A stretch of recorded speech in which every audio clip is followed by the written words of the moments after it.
episode Matthew Ogle, aka Gooch Master, aka Brother Scooters.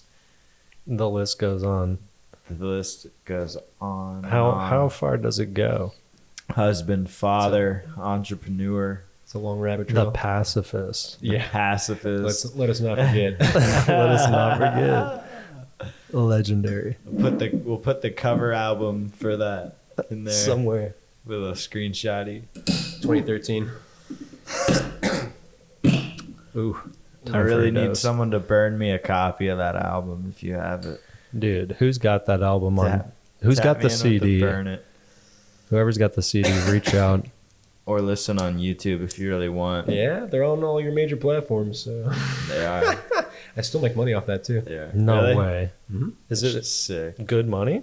No, No? but it's It's good also, money. It's money. Money for creative passion is good money. Like, let's be Agreed. real. Yeah. I haven't netted out, like evened out, but I'm actually approaching that. So Really? I make about to this day.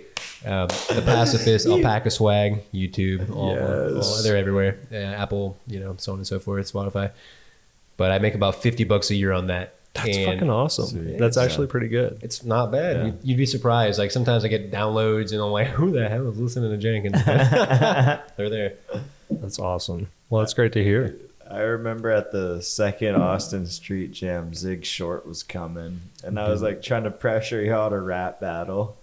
I was like, I think this would be legendary. I feel like Zig and I, Like, man, we couldn't battle. It'd be like a complimentary thing. Like we're just too. I don't know how to battle. I don't have that grit, and probably Zig does. But we are both so goofy, man. We probably just would have rolled off each other.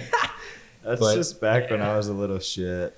So I feel like I wanted to see our rap battle, but nowadays it would have been sick just to see like a collab. Like you hit a rhyme, and he like follows you. Oh yeah, Zig was a hype man. He'd probably be like, "Fuck you," kind of like me, but even more animated. Like he'd be like, "Fuck yeah," then he'd go off me. Who was the dude at Woodward who literally swore in the video? He was like rapping in front of all these people. He's freestyling, swore, and then he's like, he like froze up, apologized, and then just like walked off.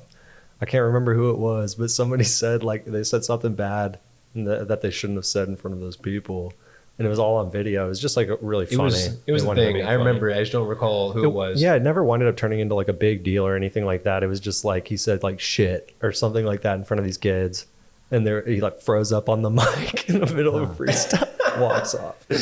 Yeah, shit, I'm about to get Yeah. fired. Yeah. Like a counselor. Oops. But yeah, no, people be spitting. People who ride scooters spit. Yeah, but I don't really rap Cap. anymore. But Cap? Come on, dude. In the face of a legend, in front of a legend. Besides Matt, Okay, like yeah. Matt, I'll agree he with that. spits, but I wasn't thinking of Matt when I said that. For sure. No, I got you. Who you got in mind? Or air it out another time. I'll say this, Tyrese, mid. God. that warrants a battle. Just kidding. It's all love. I know the 50 people that watch will laugh. Yeah. This is who I do it for. But Yeah, I still haven't met him, right? Tyrese? He was in New York. But y'all saw him the day before I got Yeah. there. I would love to meet him. Like, Yeah. yeah, he seems like a homie. He's funny, man. He's funny. I love riding with him just because we're just messing around, but also getting it done. He definitely gets it he's done. fun. Dude. Shout out Theraces. My man. Oh, man. That for was sure. so fast. But yeah, Oh, wait, look at all those T's. Hey. Lord have mercy. kind of like getting back though to like the pacifists. It's like obviously scootering goes back a lot further than that, but it's like where did it all start really, and then how did it kind of like how did it escalate into all these multifaceted versions of Matt Ogle that we see today? Because I feel like a lot of it did come from scootering. I'm not exactly sure how, but I don't know. It's a good question. Are you asking me that? Yeah, kind of. Man, I couldn't give it a solid answer. I think it just comes with like The typically being evolution of interested in character. other things. Scootering always being maybe the primary interest that drove my creative, passion or outlet. Yeah. And then other things just came and went, So rap being one of them, and multiple others. Do you think it gave you like, do you think scootering just gave you the confidence, like just learning, I don't know, like that you can apply yourself to something and then accomplish something? Do you think like through scootering and just constantly practicing that skill of setting an accomplishment or like a trick, for instance, pushing yourself to do it, landing it, do you think that kind of just started to, I don't know, bridge itself into other parts of your life and give you the confidence to maybe explore something like freestyle rapping or other things, you know? Yeah, I would say so. That's I would say it was a factor for sure. so I think a lot of people, at least the people I know, are very creative, and a lot of them have backgrounds in scootering, and I just feel like there's got to be something in scootering that just pushes people to like explore other things that are creative. And I've kind of come back to that idea of it's like maybe the constant repetition of like having a goal, accomplishing that, and then like seeing the reward in that is like something that is very like applicable to creativity. And so you kind of see it like go in both ways. Yeah, to life. And I feel like the type of people that get into scootering are just the type of people that are already creative or craving that. Yeah, that's another side of it for sure. Yeah, I can agree with that. Let's talk about it, Matt. Yeah. There's not much to say. You know? Day one. Yeah. When was it? Day one of what? Your career. My career. Of Matt Ogle. When was the first push? There you go. First push was 2000, right? So all right. So I've been riding from the beginning for those listening. I was wave one, maybe at the end of wave one or in the middle of wave one. But you start off with, you have Razor and that's it, right? And then of course, shortly after, all the knockoff brands as well. But Razor was the one that led any sort of trick effort or trick, stance. So all the other ones were just kids riding, and then Razor was the one that they started sponsoring riders. They actually pushed the sport in some direction. So I rode in 2000. I got a knockoff scooter. My dad's super cheap, great guy. Just was not about to pay $100 for that Razor at that time. So I got a $30. I think it was called an X Games scooter. Maybe 6 months after the Razor rave, and didn't do any tricks. And then I remember in 2002, so 2 years of just riding around. I'm 10 years old this time. And then in 2002, I heard this rumor of this guy, because I was kind of messing around with one-footed manuals. We had a big neighborhood scene. Everybody on my street, we had 4 families with kids that would get on their scooters and meet for a number of years. And so we were doing one-footed manuals, just goofing off. And then I heard this rumor that this kid, he was the local legend at the time, 2002. Yeah. He did a Manny dub whip on a little 4-foot curb, 4-foot parking block.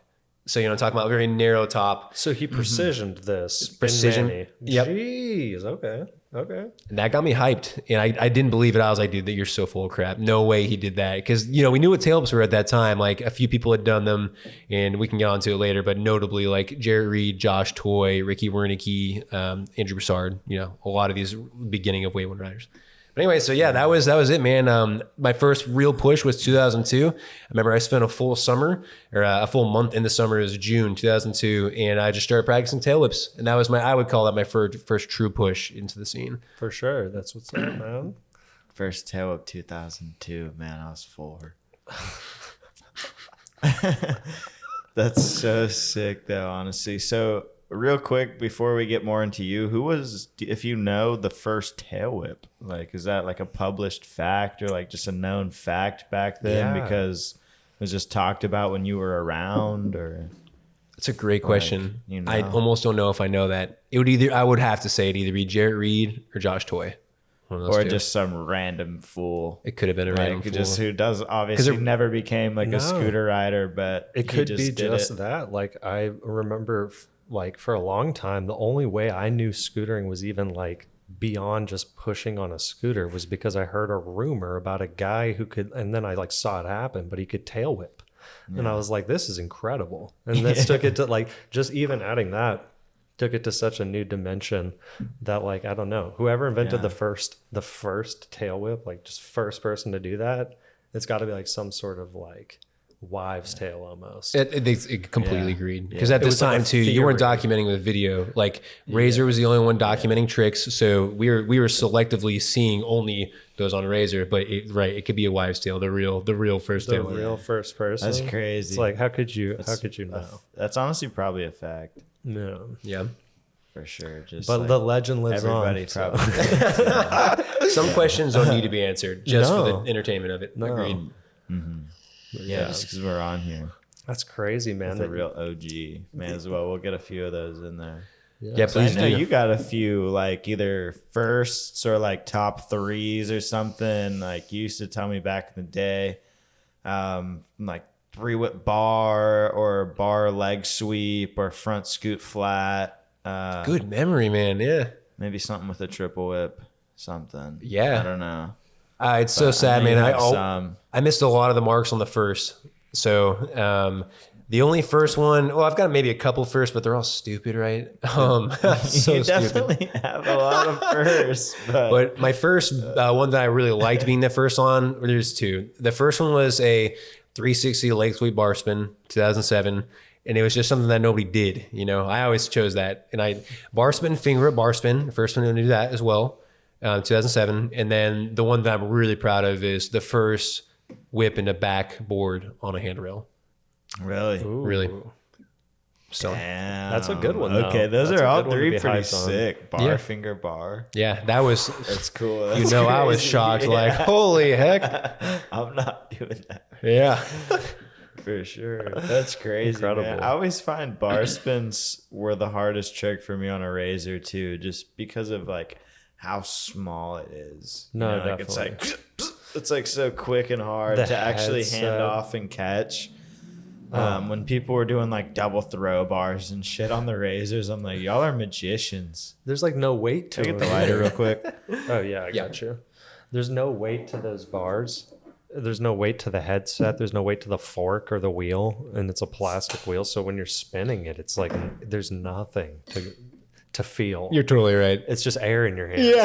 It's the motion of a bar spin. Those things were so light, man. It's incredible. Like I remember when I was back in the day riding on like an A model and stuff. It's just like, like you kind of going back to what like your dad's idea of like I'm not spending $100 on this. I look at it like why would he?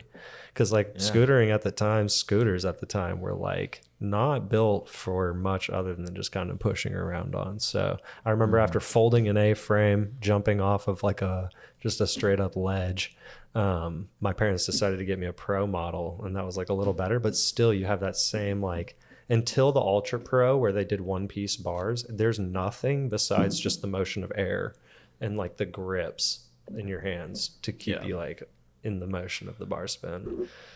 Very strange feeling. But yeah. Fun fact too, I'll give a little personal story. So when I landed that tail whip between 2002 and 2004, in those years, there was, you've seen it at the mall. There's a company called Sharper Image. It's no longer exists. Sharper Image. You remember Sharper Image though? Shout heard out it, Sharper for sure. Image. You need anything at all. Yeah. You need a back massage? You need luggage for 5. Like, you need a bed set. Double collapsible titanium wall. What do you need? Do you go into the beach? Like, we got it literally everything. Sharper Image. Yeah. Do you remember Sharper Image at all? I remember them, like hearing them, but I've never been into one. It's like Brookstones. that I remember. It's like the quick wrap on it is that it was like technology store. It was like a scene on TV technology products. Okay. A whole, as Josh was saying, a whole wider arrangement of all these products. But they sold scooters for 2 years, from 2002 to 2004. So the unique advantage of Sharper Image was that they had a policy where if you broke your scooter in a year, you get the next ones for $7. And that was the warranty. So you buy the scooter for $80 or 60, because they were quality. They were on par with the Razor A model, which at the time was superior. So they were almost an imitation of that. And I just buy it for $60 or $80 and then do the $7 warranty. And I did that for 2 years. So that was how I afforded that. Never got called out on like warranty fraud or anything. They were like, so cool about it. interesting. Yeah. Well, good for Sharper Image. I wish they were still around. I know. I think. wish I could back them right now. Yeah, what the hell? have brother parts in there. Our warranty is built for Please get you, rid of that Sharper inventory. Image. Oh my God. crazy. But yeah, no, I love that when companies can really like just kind of stand behind something and they don't try and hassle you or like, you know, make it tough on you to get the warranty they set out to provide. It's good for everybody. Because, you know, sometimes you're just a kid and you're out here trying to create a sport, create a new sport. And I liked it because it didn't make them money necessarily, but what it did do was greater than that. And I'm not saying that from a business standpoint, like you have to take the L every time. They did, so they definitely were lost there. But at the same time, the fact that they're so cool about it's just a sign of the times. Like it was so much more laid back then. Like nobody was penny pinching it all the times. Like I feel like to some degree they saw this kid and they saw the greater good. Like they knew I was doing tricks. I'm sure, I don't recall, but I'm sure I was telling them like, oh, I broke when I was trying a 360 off my X Factor. Yeah. And they were like, oh, this kid's like not playing video games. He's out there like for the greater good. Like let's just keep this going, keep it rolling. I'm just a worker at Sharper Image. Like what do I care? I just gotta press this button. And he's good. No, for real. And also it's like, who knows if these people were kind of like intrigued. They're like, Jesus Christ, this kid's doing 360s on the Sharper Image scooter. Like this is great for our company, like great for our brand if he continues and makes something. Like who knows? I was listening to the Unclicked podcast today, just like a BMX. Dennison's thing. And it was with Matt Ray, and he had done like this nose manual across a bridge in front of his barber shop because he just always saw it getting his hair cut. And he said after he had done that nose manual, he went into the barber shop and was showing his barber the clip when he was getting the cut. And he said he thought that the guy was going to steal his phone for as long as he had it, the way he was just going around like showing everybody the clip, like taking $5 off his haircut and then just talking about it afterwards. Yeah, man, that's the folks at Sharper Image with your little handwritten letter explaining how you're doing a 360 whip on your fucking scooter. Yeah. If you would have had clips back then, same shit. Yeah, absolutely. Wasn't a thing. Look at my 2 frames per second, little flip phone. 140p. Dude, yeah, those things weren't even videos. They were literally just 2 pictures in a second, like, looping. Yeah. That's awesome, though. That's really cool that, who knows where you'd be today if Sharper Image wasn't there with that little like warranty. It's those little things that really count and kind of great perspective help people to push something further. It's like because you're allotted that warranty and you don't have that concern in your mind, it's like you can go so much harder on that scooter and actually like push it further and further and further, which I think is primo. Yeah, agreed. Yeah, man. You had your brother scootering with you. He was a part of the neighborhood crew. Yep. Okay. So did he have any firsts, or was he just kind of like pushing you to continue to keep scootering, or who were you riding with back then? You were in Houston, I believe. Yeah. So yeah, let's talk about that and just kind of keep moving on the story of the Gooch. Yes, sir. Yeah. My brother was really good back in that time. He started really riding around 2004. Like he always did it with me, but then he really got good around 2004. And between 2004, maybe 2003, but in there between them and 2008, that would probably be the full time span of his riding. He was, he was a great rider. He continually improved. In 2004, he was like one of those riders that, like on SR on the Scooter Resource at the time, a lot of respected riders thought he was the next gen. They were like, that's the next gen, which is cool. The second wave. He was the second wave, essentially. Yeah. Like, he wasn't by time span, but he was by age. Like, they were like, oh, that's the younger gen. Yeah. That's the second wave, Yeah. But he was, at the time, like, it was so basic back then. He was doing, in 2004, he was doing, like, double tail whips, whip bars, finger whips, and such. Where he excelled was finger whips. He was really good. He could finger whip flat. That. Nobody did that back in 2004. Or a few did. Doubles flat. Damn. Stuff like that. And then by 2007 and 2008, he had learned, he was like behind the curve at that point because he stopped for a couple years just because, I don't know, he was a man of many interests, kind of like myself, but he liked to rotate him around. Mm-hmm. But he came back to it, and then he had like whip bars and triple whips, and he learned handrails and there's a couple clips of him that were still pretty effed. Like, I was like, man, I look back, I'm like, dude, he was doing that in 2007. Like, wow. Yeah, that was my brother, and then he stopped. Then it was tough, man. It was like there in Houston, there are to this day very few riders. The scene never grew, and I was always hoping it would, maybe around me or organically or what, whatever that looked like. But there's a lot of time where, for me in Houston, in my middle school and high school years, which was middle school was 2002, sixth grade, all the way up until 2008, senior year, there's a lot of time gaps where it was just me. That was something that I always thought was kind of unique. And I almost like, it still happens, but I almost feel bad to a degree because it just teaches you your own style. You know, if you ride with enough riders, that's so good because it pushes you, and that I wish I had that. Yeah. But at the same time, you're not forced to think like, you know what I mean? You kind of know what to think because everyone's telling you what to think. Like, dude, when I ride with especially with you, it's like, I'm like, do this, right? Yeah. But for me, you know, and I wasn't that great either, like talent wise. Like I was good, especially in a few certain years, but I was never like the best or anything. So I was trying to think like, how can I add to what's happening right now, like in my own way? Yeah. It's crazy to think about. Yeah, just like having to navigate all that without much inspiration outside of just yourself, you know, especially when you go to the parks, it's like pulling up and doing the same tricks. After a while, it does start to get old. Yep. And if you don't, like nowadays we have Instagram and Reels and YouTube and everything else, but just like going back to a time where there's not like a ton of content, but there is stuff. So you can get some inspiration from maybe DVDs or things like that, but you really do have to just sit there and think like hard about like how you perceive a scooter and the motions in a scooter and stuff like that.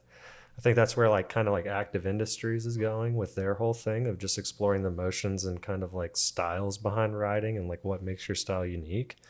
But yeah, I find it super cool that you're just like going to the park day in, day out and trying to think of ways to progress yourself without necessarily having anybody around you to tell you, be like, yo, go try this or go do this.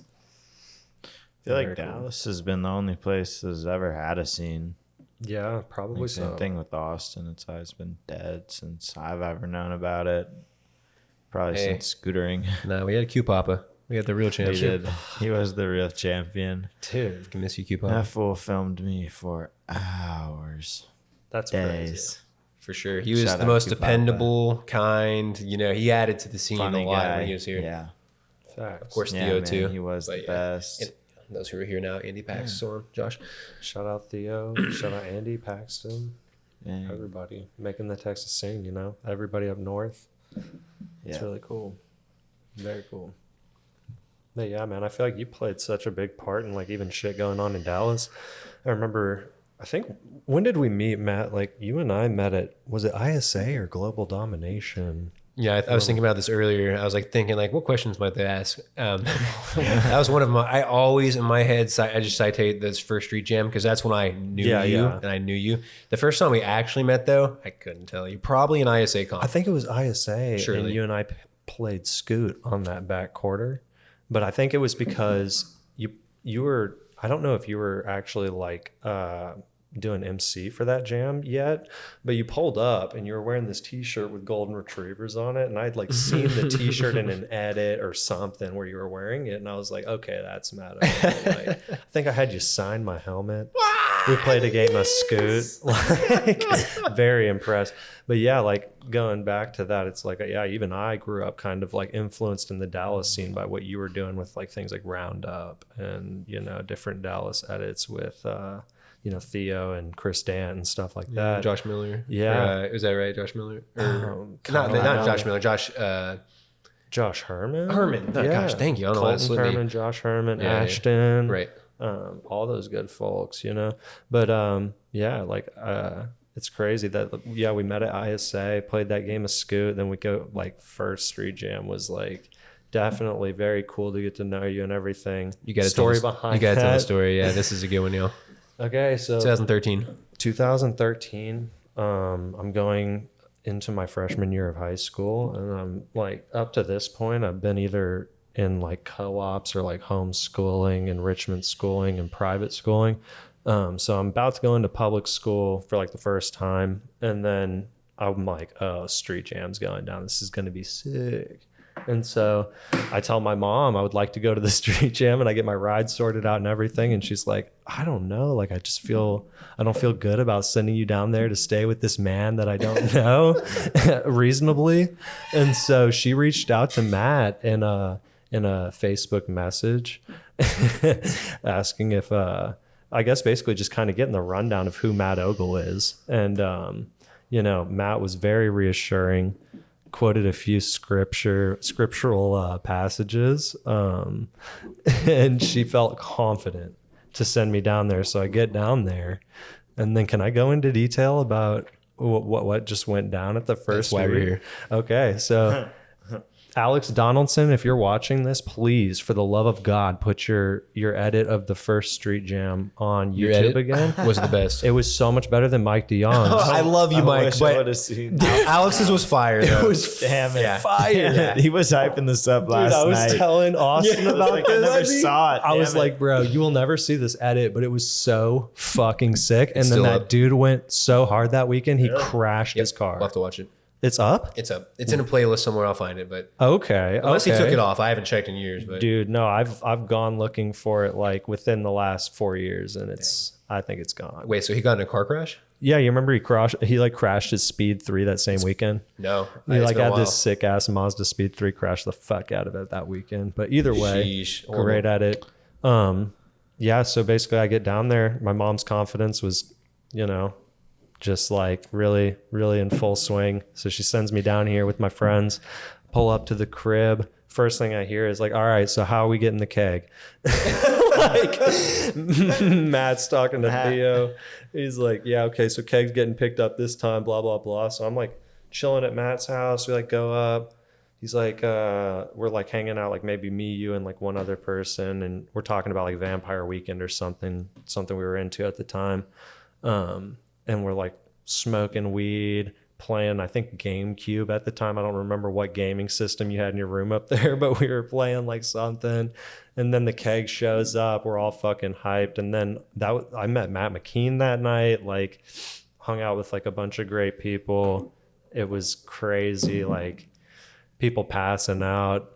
Alec Logan eating your cereal out of the box, you know, just really, really good time. And I was telling Austin the other night, I was like, I think more than anything, like you just really wanted to put on for the city for the first Austin Street Jam to cement it into like reality for the next 10 years.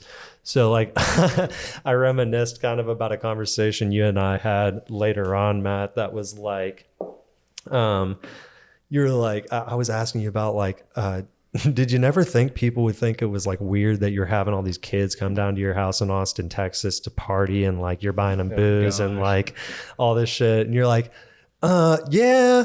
You're like, but like I really just wanted it to be like super dope for everybody so that it was like memorable and they wanted to come back and they had to come back. So it's like that we could have this thing going on for like another 10 years. But nowadays we got to keep it chill because we can't be doing that anymore. And I was like, that's such a good perspective to have. You're like, because you literally said, you're like, yeah, we can't be doing all that anymore. I said that on the first year. No. This was like when we were like recounting it years later. Yeah. I think we were on like the 4th or 5th, and you're like, yeah, but it's not really like that anymore. Like Things have because changed. you've always put on for us, but yeah, you're like, I don't think they you bought changed another to like the 7th.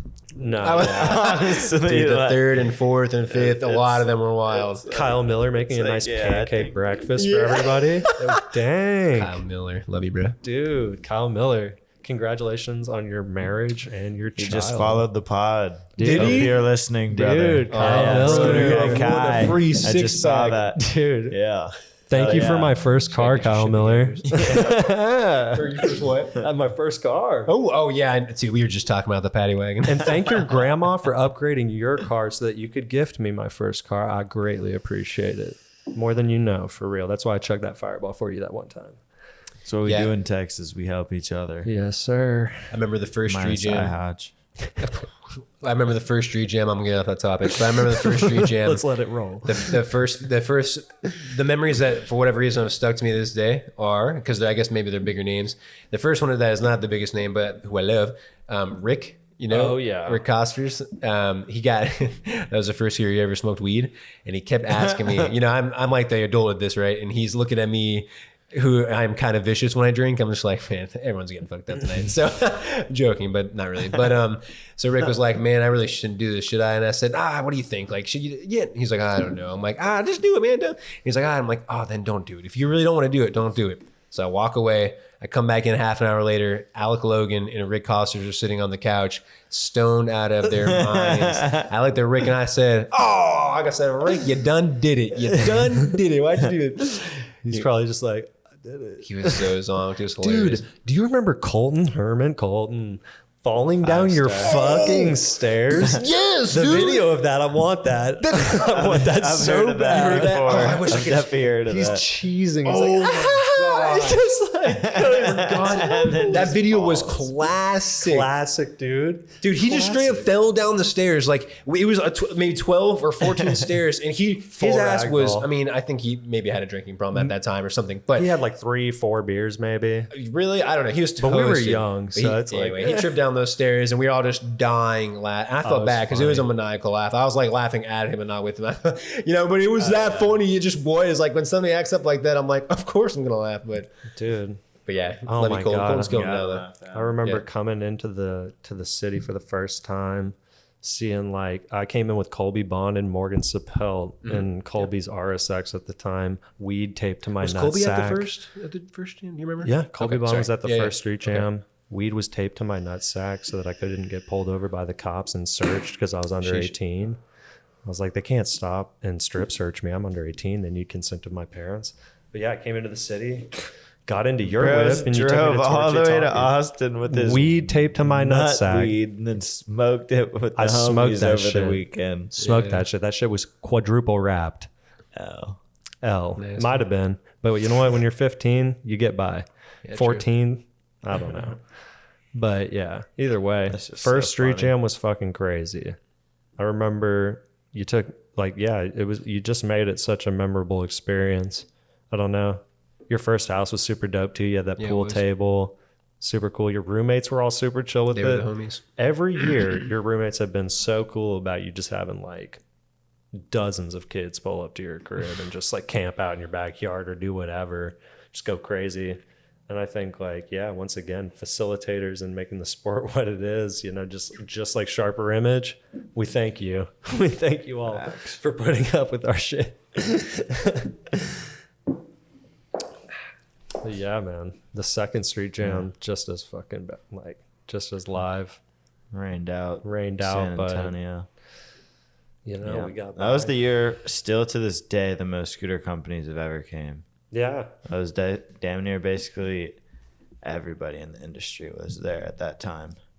Whatever year, like 2014 probably. Like TGI, TSI, I think even Addict for sure. Tilt. Tilt, AO.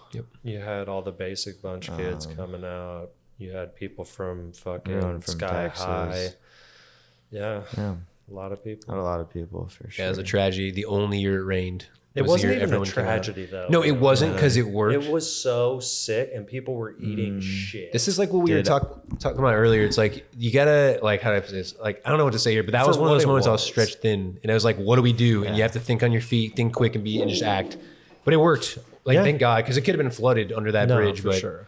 it was not. And I think it was like, honestly, I think the impromptu decision to just take it there was like so much better than just calling it. Yeah. And it winded up leading to like chaos. Like, I don't know if you truly remember Theo on crutches, getting him up and down out of that shit on wet crutches with his broken leg. Like people, like glass bottles smashing everywhere because people are slipping and falling. The Florida run. Carlos almost. Oh my God. That was the high, the All the way climax. up. Big ass fire started, but I remember the Florida ride crew was out there. One of the Florida ride people was like taking a piss, slipped, fell down while taking a piss. It's just like those little things where it's like, yeah, the situation's not ideal. The situation's not ideal, but it just that's what like adds to the memories, you know? It's like we're in a wet ass tunnel, but we're all having so much fun. It's like Kong split his eye open so bad, had to get or his chin, had to get stitches in his chin and shit. Like everybody was getting fucked up, but it was just cool. We all had a bonfire at the end. We were all soaking wet and fucking freezing cold. Still have that as my Facebook cover photo, I think. Yeah, and you yet It's all year those 3 supposed came to- around, man. So It's Austin, like you weren't every at the year. first jam, right? Or was. You were, but you I've been didn't at do all it. of them. You've been in all of them. Okay, okay. Because I remember you second and onwards. But I guess first Man, I wish you would have come to that after. I mean, you were young, so it probably would have been, and I probably would have judged a little bit because I don't know, you're a little shorter or whatever. I would probably been like, you were a kid, right? But I still wish you would have been there for memory's sake. Yeah, I think I was like 12 or 13 at that point. Yeah, it was probably against my own And, principle. I think like you got lucky, know dog. who came. But still, it worked. I had to get that blessing. What did you say? I think I just went up to the first one with Alan and my grandma and Parker. I just came home after. Dude, I'm sure I shot you a message beforehand too. I was like, yo, I'm Josh Fuller. I'm coming to the street jam. Yeah. I need you to send my mom this message saying everything's straight. And you're probably like, damn, what option do I have here? I go with my gut. And then, yeah, I mean, I think a lot of times it's like how you confront a situation is like how people perceive you, you know? And I know me and a lot of my friends were very mature for our age. Not only with like what we were into, but also just kind of like how we acted, how we dictated ourselves. I had been working since I was 13 years old. Yeah. So I'd been in and out of like actual jobs with adults and shit, learning how people function, communicate. So I think I did have like a slight air to me that was like more adult, but the gut told me you were safe call. Yeah, and look at me now. Here I am all these years later, still here, still vibing, still pushing myself and, you know, making the best of life every day. So yeah. In reality, you were very on. I'm telling you, my gut knows. Look at you. Look at you. But yeah, man, your gut told you to stay scootering. So like, I mean, I'd say keep rolling with it. Keep rolling with that gut. It doesn't miss. It's everybody. I would say. Not just Matt. Most people, yeah. Follow your heart. Yeah, true. I'd say everybody. Why not everybody, Josh? I don't know, because I feel like some people aren't at a place yet where they can really rely on their gut instincts, you know? It's always going to be shadowed by something until they can really like put full faith into it. Anxiety, insecurity, whatever. I don't know. But I feel like most people I don't know, man. can truly rely on their gut. I feel like they can and they should. But I feel like some people should, but they can't.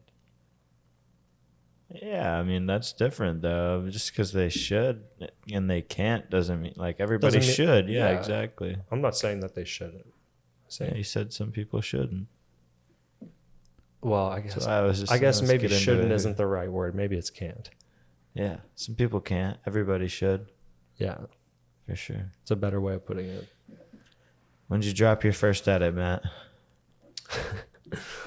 2004. And it's still worthy to this day. You should watch it. Like, it's old school, but What was it called?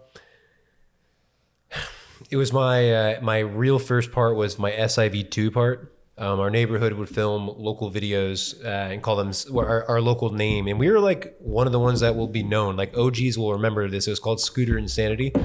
But, you know, like the Ride Trinity guys, we have done a podcast with them and they talked about it, and it's kind of cool, like the fact that they remember it with some regard, you know. It makes me feel like, okay, there was a presence with that. Anyway, our real full, or it was a mid-length, but at the time, like, it was very much so a full length. We had 6 riders and it was 22 minutes. It was called SIV2, but that part I remember I actually really filmed for, and it was my first street part.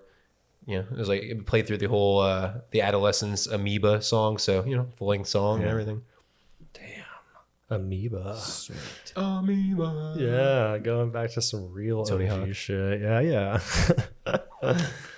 So how many edits do you have out now? If you had to guess, like at least 10. Yeah, at least 10. At least 10. How like many full street parts? At least I would imagine 10 to 15 in that range. I want to know how many last sponsor tapes you have. How many last sponsorship videos do you have? I'm dropping my next one. No, you're not. Yes. Coming up. Oh, wait, no. This doesn't get me sponsored. You premiered that, right? This year. The first half of it. Yeah. I'm so excited. Me too. It's a banger. Yeah. Magnificent. No, but I would say I made 4 sponsor edits. I made that 5. I made 4 or 5 when I was in high school. I'm pretty sure there's a comment from me that's like, don't quit, bro. Follow your dreams. Yeah. Because I didn't know at the time. I'm like, oh, he's going to do another one. I thought it was over for real, dude. He's not getting a sponsor, and I don't want him to quit. Dude, nah. I feel like Drake used to have this sticker on his bars that was like self-sponsored. I'm like, fuck yeah, bro. It's like, don't let anybody tell you like why or why not, you know? Because their mom's getting you parts. You know, it's like you don't need somebody else to get you out there every day riding your scooter. It's like that's you. Always facts. You should only do it for the passion. I feel like never for like to get the sponsor or the clout. Sponsor yourself. Just unfortunately, I feel like just like a reason to get into it nowadays. For sure. But I think, you know, it comes with the evolution of the sport, and there's more at stake now. So maybe there's more reason to push yourself, more reason to gain that clout or want that clout, you know? Yeah, I guess. But I feel like everybody should still just do it because you want to do it and because you have a passion and a love for it, not because you want clout or to gain something from it other than happiness. Facts. Or a progressive like waste of, or use of time. Yeah. No, I would agree. I mean, like, I feel like, yeah, I don't know. Like, I personally have always been motivated by passion rather than like monetary gain or whatever. So for me, it's always been super easy. But I don't know. Other people seem to get caught up in different things, and that's cool. Because, like, I think it takes a whole village to make, you know, to make things go around. So I feel like without some people thinking more like, I guess, like business minded with their riding and shit, maybe sport wouldn't be where it is. So I got to give it up to them, but ultimately just kind of like focus on the perspective that I see, which is like, I find so much passion in the sport that I can only focus on that. For sure. Like our Willie, I don't like, he's thinking of these tricks because he's like, is this possible? Like I want to do this to see if it's just like, if I can do it. Facts. You know, like I don't think he's like, I'm going to do this because it's going to be crazy and I'm going to get hella views. You know, yeah.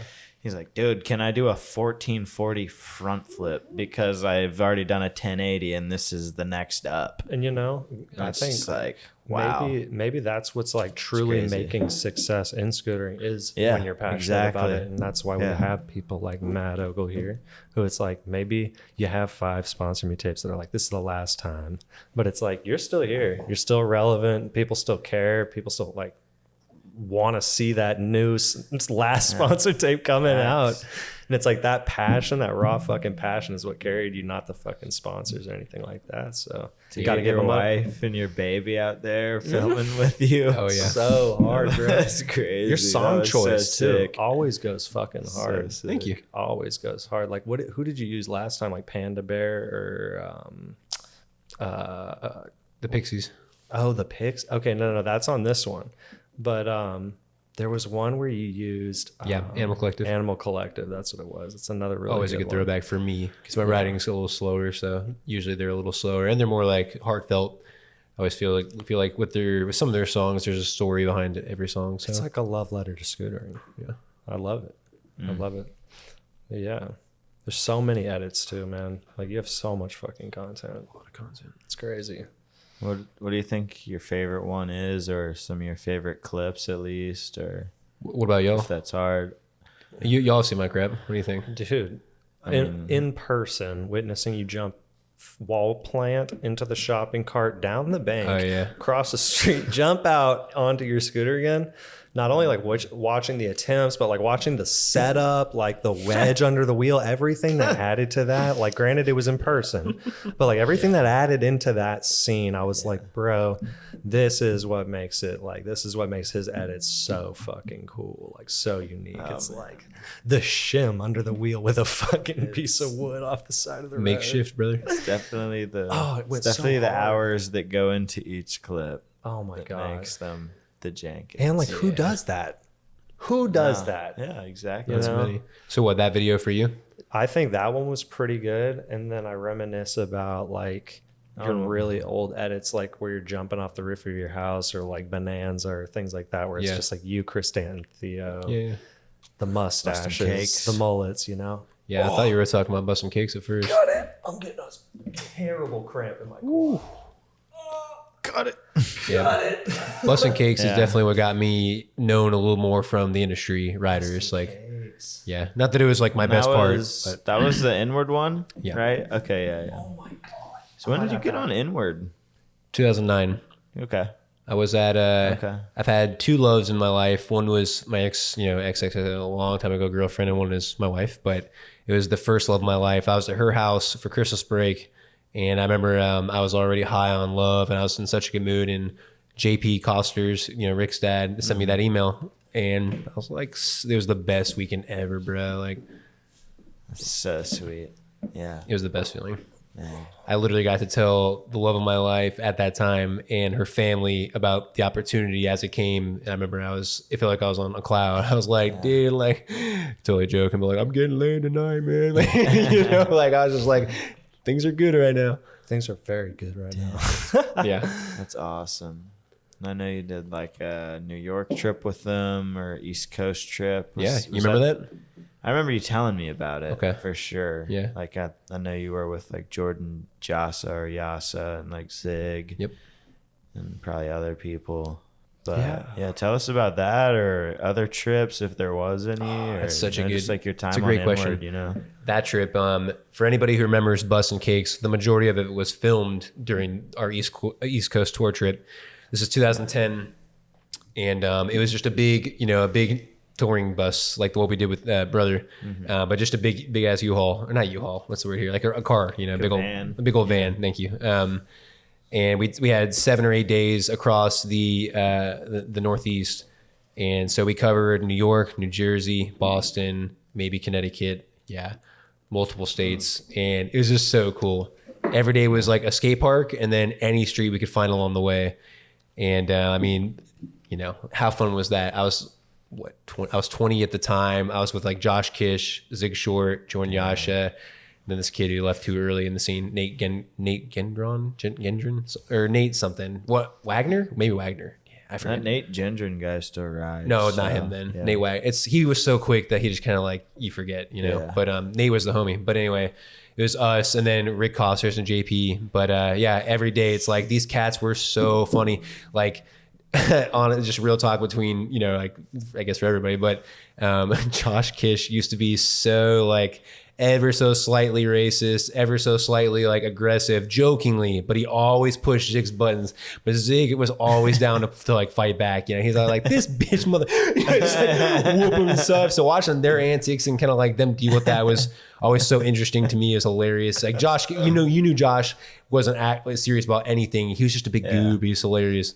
And Zig and I, we got along so well. Like to this day, like one of my best friends in the scooter scene. Even though we don't have to talk, but I respect him so heavily. Where are my royalties for the backpack, Zig? I want the fucking royalties, and I know you took pictures of it. You've told me about this before. Oh yeah, it's with bitterness, and to this day, I've got witnesses, and I fuck with Zig. I like him, man, but I know what happened. I know his homie took photos, and I'm not asking for much. Maybe an acknowledgement, but you're not gonna get anything. It's not gonna happen, and it's okay. But it was so dope. I know what happened on the trip. Oh yeah, okay. So Jordan Yasha was, and is the homie, but he was at that time sober. I don't know if he is anymore, but I remember every night we get fucked up. We'd like just get really hot, or like we'd smoke a lot of weed and maybe have drinks, but we weren't really drinking. Like we were all pretty young at that time. But Jordan always, he wouldn't really partake, and he'd be like, there's this one time we had a comp the day after, and I think in Buffalo, New York, and he was like, guys, we really shouldn't be smoking weed this late. We got a comp tomorrow. I remember me and Zig looked at each other. And we died laughing. I was like, this guy. That's but hilarious. Jordan to this day is a great guy. I love you, man. Miss you. But that's just what I remember. Like just the crew being the crew. Everyone's different. I loved it. Yeah, that's awesome. That's always the best part. It's just being on the road with guys that scooter that are different, and just like we're all scootering different, and we're all acting different, and it's a fun experience. Dude, the mix. Chris Gascoigne ride for Inward? No. Corey Van Loo did. Is that who you're thinking of? Maybe so. Corey Van Loo. Yeah, no Chris. Dude, honestly, Corey Van Loo's up. He's very, very cool dude. And he's like totally agreed. Up in Austin. He knows a lot of artists. A lot of artists know him. I'm constantly running into people in my scene that know him and stuff. So I don't know if he still lives here. I don't either, but I ran into a fool. That's a good question. My buddy, basically, right, he's like owning this art shop out here, but he knows Corey Van Loo and had nothing but great things to say about the guy. So I fuck with him. The one time I met him, he seemed like a nice guy. Just put it in there. Yeah, I'll just swap him. Yeah, Corey Van Loo's, he did, when he was in Austin, if he's not now, he did a couple of them that lighter. He did a New Year's Eve with Theo and I in one of our house parties when we lived together. And man, what a good time. He's such a homie. So, I can't really do anything but back him. I always felt like he was true to himself. Like there's no front, and that's who I get along with easiest. Even if we don't even if we don't agree, it's like at least I know who you are. Yeah. But not that we didn't. Like Corey and I were pretty aligned. If you have an inward dagger fork, please hit me up. Dude, those things were baller. Lenny. Yeah, just landing that one. Lenny has one, and I'm pretty sure he has two of them, and one of kidding, them's you're not a threaded. bitch, Landon. So that's crazy. I know. A threaded I dagger? snapped mine and I threw it away back in the day, but I really wish I like just still had it. Take this. I know. It was just like back in the day. It's like, fuck it, dude. It didn't make sense to keep it. You know. Yeah. Are you sure you don't want to smoke some weed nut? At this point, I'm down. Definitely get some weed. I was listening to, been listening to Unclicked a lot because I found it the other week. And there was the owner of like S&M and Fit. He'd been riding since like 1972. And it was really cool to like hear the inside of like basically the beginning of BMX. So then I knew you were coming. I was like, oh, this would be sick. You know, like we can talk to Matt about like the beginning of scootering and kind of like give that same feeling, hopefully, to other people. But yeah, you know, just like basically how was it? Like who, you know, you said Razor were the original companies. And I know Micro, I think, was like really who came in second and was like actually doing anything. Lucky sponsoring and doing stuff. Yeah, Lucky came in. And then was TSI after all those, or were they like at the same time? Or because I know they made like him or like Phoenix supposedly, whatever that guy made the first deck at the same time. You know, it's whoever made the first deck. But yeah. So if it wasn't, I don't know. I guess like well, just what's up, man? Yeah, let's talk about all the first parts. All right, I'll try to like companies. You guys pry questions. Also, how about I guide it, and then you guys pry me questions on what you think. Yes. So Razor started. Jarrett Reed was the first backflip, maybe the first tail up, if not Josh Toy. Those are big, huge milestones, right? Then you have a lot of folks in California. They're the Nothing But Scooters crew, and you have all these cats in Philadelphia, I think, or New Jersey. But that was the Anarchy crew. Those were the two crews at the time. One was park, one was street. It was sick, but that's all you had. Anyway, that's like the bare, grassroots of it all. Like that's really when tricks and Who'd you like more? I was pretty even. Okay. Yeah, this hybrid. The MBS scooters, they were sick because at the time I was a park rider. You know, I didn't really get. It's not that I didn't get street. It's that you have to start at park to be able to ride street. So I was young and in park. But yeah, the Anarchy crew, they didn't have. They might not have had the park tricks just like now, but they're the first ones that utilized it. So like the street. Like it. Yeah, so you had a Razor, and then Micro came. So it was Razor. They dropped their Pro model first too. So it was a Razor who had the monopoly up until after the Pro model, and then Micro came. Their big differentiator at that time was they had the metalcore wheels. That was their first claim to fame. Before Yak? After Yak. Yes. No. Okay. I think Yak. before, because I remember I had the first pair of Yak metal cores, and the Yak metal cores came out like long after their plastic. They had several models of plastic core first. Well, that's what I'm saying. They had the Yak plastic cores first, and then Micro did the first metal core. They were first to metal core. Oh, really? Okay, for sure. Oh, I thought you were saying Yak was the first to do metal core. I didn't even know Yak did metal core. I was asking. Yeah, I think Yak came long after with metal cores. And I want to say, honestly, Ogle might have been the first metal core wheel because they were doing them for inlines far before like Micro or anything even existed. And I don't know if scooter riders were ever thinking of using those at the time, but Ogle had been doing metal core wheels for those fast. Yeah, but that's like inlines though. I'm talking about scooters. Yeah, I guess that's true. They kind of. I promise you, it was Micro. Like that was their thing. It's honestly like different. But Ogle was probably next. For They sure. weren't even a scooter company at that point when they were doing that. That's true. So it doesn't really count as them making scooter full. Yeah.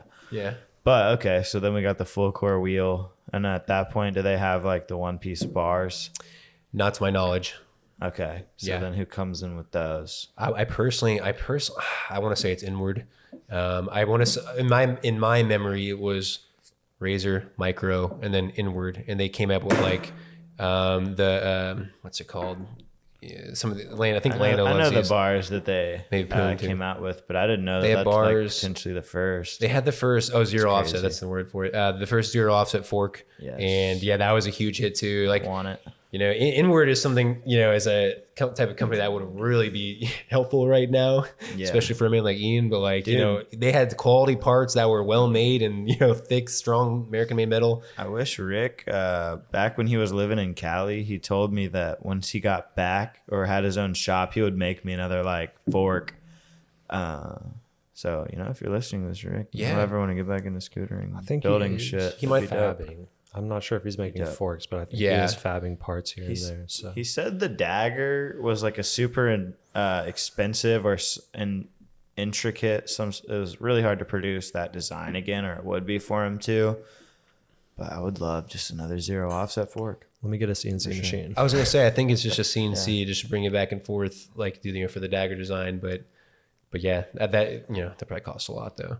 I would say Rick probably could learn it and do it for you though if he hasn't learned already. I know he can do bars. If he's in a shop again, that was like 2 or 3 years ago. So I haven't asked him again, but I was always holding on. If you ever wanted one, he'd probably do it for the right price. That's the thing. It's like you're gonna pay the price, pay the piper, but it'll be quality and OG. Rick, if you give me a real replica dagger fork from the owner, son of Inward Scooters, RIP, by the way, I would pay you the right price.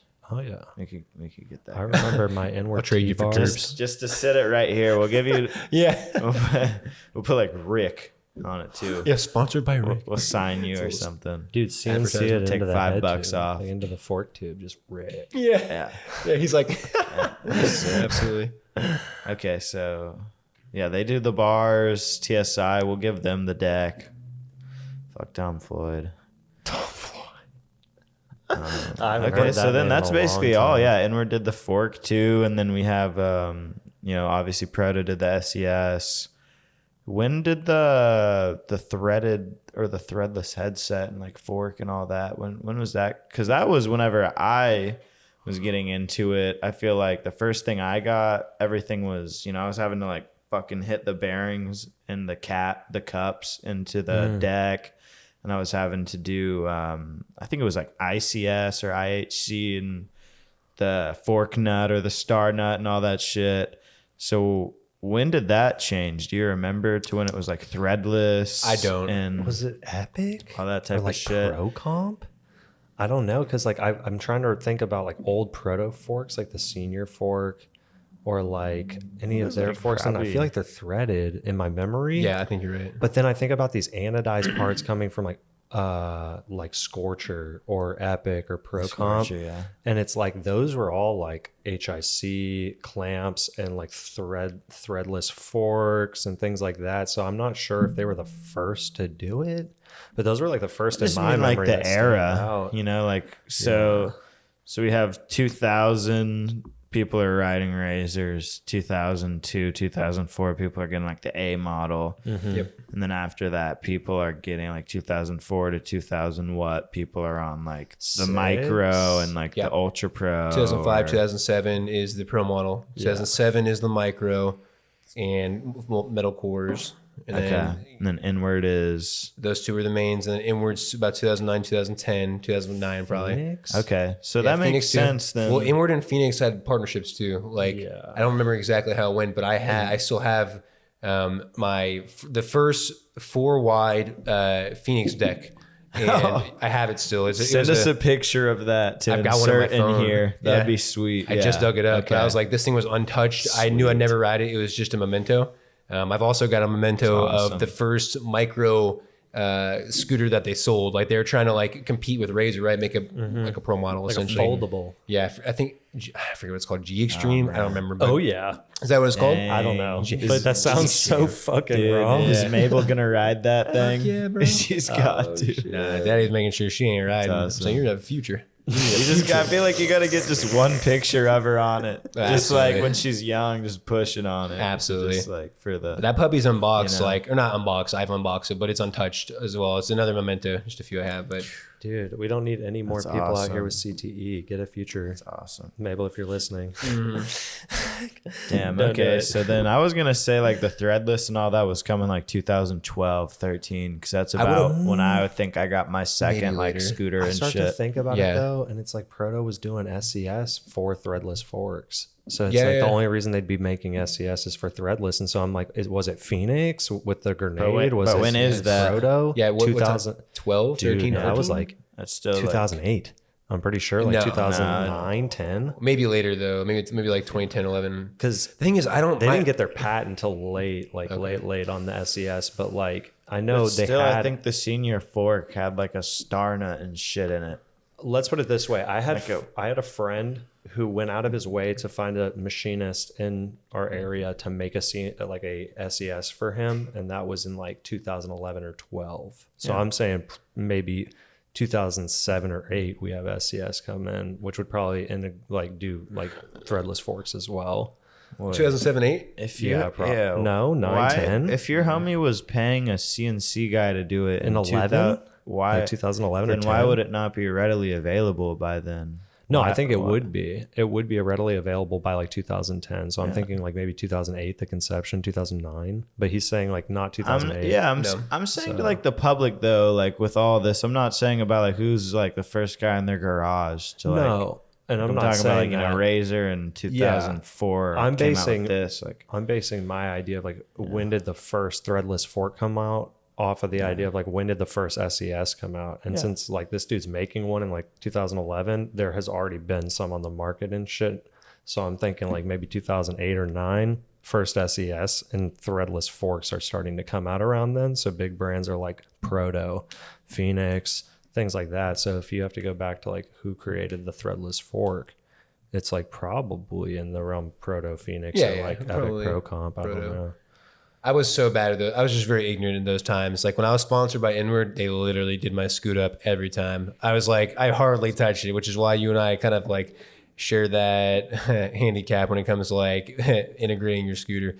But I would, let's move on. Like I would imagine that between 2010, let's call it that at earliest, but I think it's a little later, to like 2015 was the transition of going from like threaded and figuring out how all the parts are going to integrate to threadless, which is essentially more common these days, or like the most common. Yeah. With SES. So like 2015, and then I guess from there it really became bigger decks, better like concave, titanium a little bit. Making sure. Honestly, you have the entire like period of scootering where everything was like Apex. Let's do, or like what was that? Sacrifice, where they're like doing all the hella cutouts and making everything stupid light and like neochrome. And I thought that was a very interesting kind of like facet of scootering that came about from like, or like I guess like an evolution of parts that came about from riders pursuing a specific style of riding scootering. That came from the YouTube era of scootering though. Yeah. Mm-hmm. It just came from like people being able to see the crazy park tricks going down. And then the neon era was definitely more like also from YouTube, but that was like 2018, 2016, like Claudius Vertesi and people like them. Even before then, Tyler Bonner and like Ryan Williams and shit were riding some bright scooters. Tyler Bonner was not. I don't even think, like maybe there's other people, but I don't think Tyler Bonner or Ryan Williams were ever riding like. Ben J. Friant was definitely riding some Andrew colorful Bouchard, shit. like he's always rode like a colorful scooter. I don't know about Ben J. Oh yeah, either, he definitely did. He was never really a guy I kept up with. For sure. He was just a park rider, one of those park era riders. All I remember is that guy would do the fucking one-footed like half deck spin thing. What are those called? He called it a Ben J. Named it after himself. I don't know if he was the first one to do it or I did a 360 Ben I don't J. know what. Yeah, that trick is sick though. When he first started doing them, he got lit. Like, it's not like it got played out because he was the only one that did them. But once you saw him enough in his videos, because he kind of like started capitalizing on it, I was like, okay, maybe like 2 per video. Yeah. But yeah, so you got that era of scootering, and then where does it go from there? Like, just like, I don't know. I think we even skipped before how it got to there. how it got to. I feel like the first ISA had already happened and all this shit. Like we haven't even, like basically I feel like people are starting to make scooters, right? Mm-hmm. And then when was the first SD? Like what year was that if you had to guess? I don't know. I don't recall. I was Or like the first contest you went to. Something like that. I mean, the ones that were big back in the day were like what was it called? Like Scooter Barn. I don't know. There's one in Washington. It had a huge fly out. It was wooden, but that was like, it was, y'all remember like Sergey Nova or them, but like everybody Stan Smirnoff, like they all went to that was a big one. There's obviously a couple in Cali. I'm playing SD was obviously one of the first really big ones. Oh man, no, I remember we went to SD for an inward thing, and that's when Zig got his deal with Elites at the time, like when we were at this SD, but it wasn't even the first SD, and this is like 2011. So anyway, SD must have started in like 2009 or 10 or something. Because Andrew was doing, I think SR was like the key factor in the first ones. So like he was probably doing it like 2008, 2009. Probably could have been for sure. Yeah. But okay, that's cool. So then we have like some contests going up, starting to form. People are like filming edits this whole time. Had been filming edits. Who was basically like the key sponsors at that time? Still like Inward, TSI, Phoenix. Yeah, Lucky. Like Mad Gear, Lucky. Are they pretty much in there? Mm-hmm. That's about it. ODI. I mean, there's more for sure, but those are some. Those are like the Mad Dogs. When did Envy come in? Do you know? No, I don't, because I don't track those companies too hard. I feel like Envy came 2013. They were like Blunt, like right before Blunt. 'Cause, like, Blunt came in, because like Jordan right around Yasha, Addict, like right around the concept of like the Teos and stuff. So before the Teos, you had like Districts and Blunt. Oh yeah, like, yeah, big. Lincoln District. District V1s and They Blunt were the best, huge. honestly. They were. That was my first deck. Was the District V2. District V2 killer deck. After a and good Razor. width on it, and then they did the Helmery even better. 425, baby. I remember we had the Helmery for a Street Jam 1 prize. You know? Yeah, dude. No, it was sick. It was like the biggest deck on the market, I'm pretty sure, at the time. Shout out Hail Mary. Yeah, He was always been. I've kind of equated him to like you, or like you'll have like He is. like similar spirits or souls or styles. You know. Like, Yeah. he's very unique. I always pictured him as me in the sense of like he had a lot of influence in his area, and he wasn't like the best rider, but his vibes were pure, and it was like, and that way it was very easy to support him. Yeah. So He was just going crazy too. yeah, I've never talked to him though. Hitting wooden rails. Sick ass graphics on his deck too. Yeah, Yeah. Viking. All of his parts, yeah. But yeah, so like District V1s and Blunt, I think that was like 2012, maybe 2013. And then like Teos came out, The Art of Shredding. that was Angel. I was like, ooh, I kicked the dog. Angel, oh, you got Angel. Nice. Tossed her away. Something I've been doing with Mabel Can you hear for the past like 3 months is it gets her giggling so much. I'll go up to her and I'll go, kiss. Whenever I say kiss, she'll go. I'm like, oh my gosh, I could do this all day. Let me grab me a beer. Cheers. Cheers, dogs. Yeah. Dude, I let's honestly, see. like, I'm excited to be a father in else one we way or got? another, but like, I'm also terrified, and I just feel like I'm at a place in my life where kids just probably aren't supposed to feel like a great idea, you know? Like, I think that's like a good thing. Yeah. You got the lighter? You should definitely be set up for having kids, but if it happens and you can make it work, beautiful.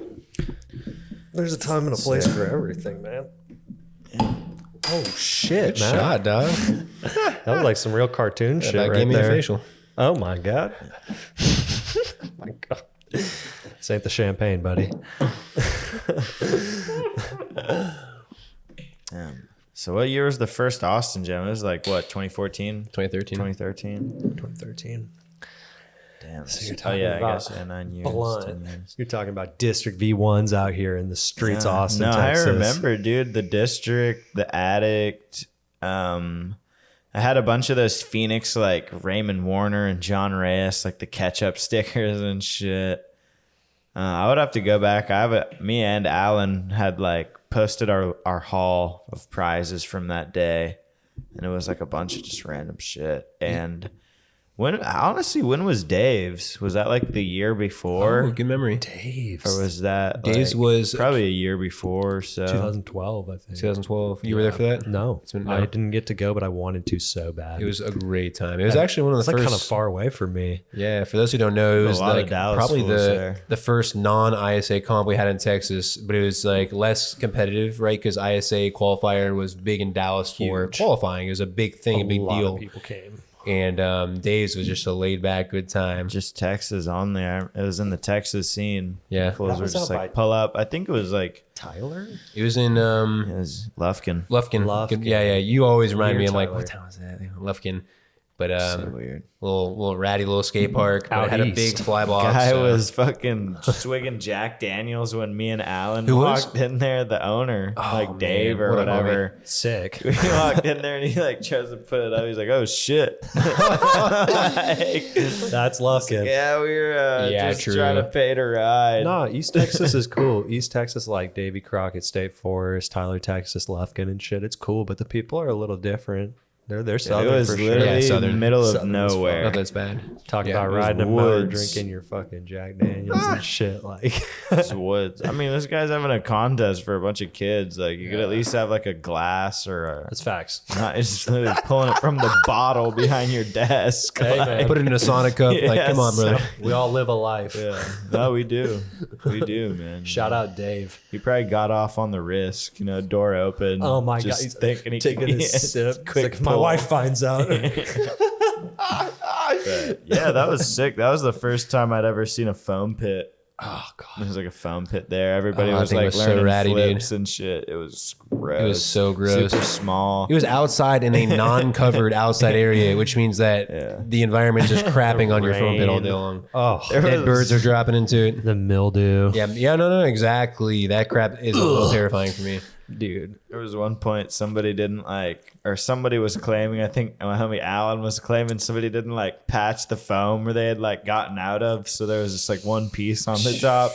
And he had just landed and gone all the way to the bottom. Yeah, sink to the bottom. And he was just all pissed. And I was Rip Alan. I think it is a piece of shit if you look at it from Oh my god. I was so hyped. I was like, oh, foam pit. But Is then that it's- a thing for scooter riders? Do you get an irrational fear of foam pits when you get older and you're riding in action sports? Because I feel like I I love definitely foam pits. Nah, a good foam pit isn't scary. Yeah. at a certain age I was like, bro, this is so gross. Like every time I land in here, the dust I'm inhaling, ugh, it's bad. I will say it gets in my eyes though. That crap Dude, sucks. yeah.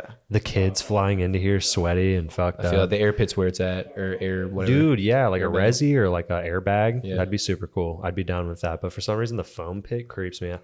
It's because I grew up going to Eisenberg's, and that foam pit is fucking disgusting. I've firsthand witnessed people pissing into that foam pit. You never saw Eisenberg's, right, in Dallas?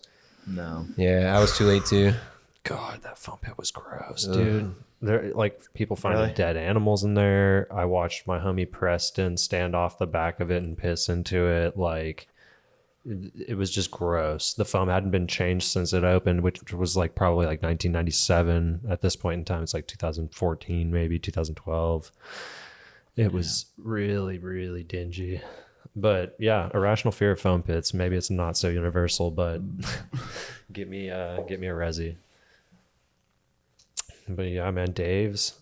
I still haven't I don't know. I've never rode that park, and I've never rode the pier. And I know you and Theo Both gone. gone to the pier. Pier's gone too. Yeah, the pier's Dang. gone.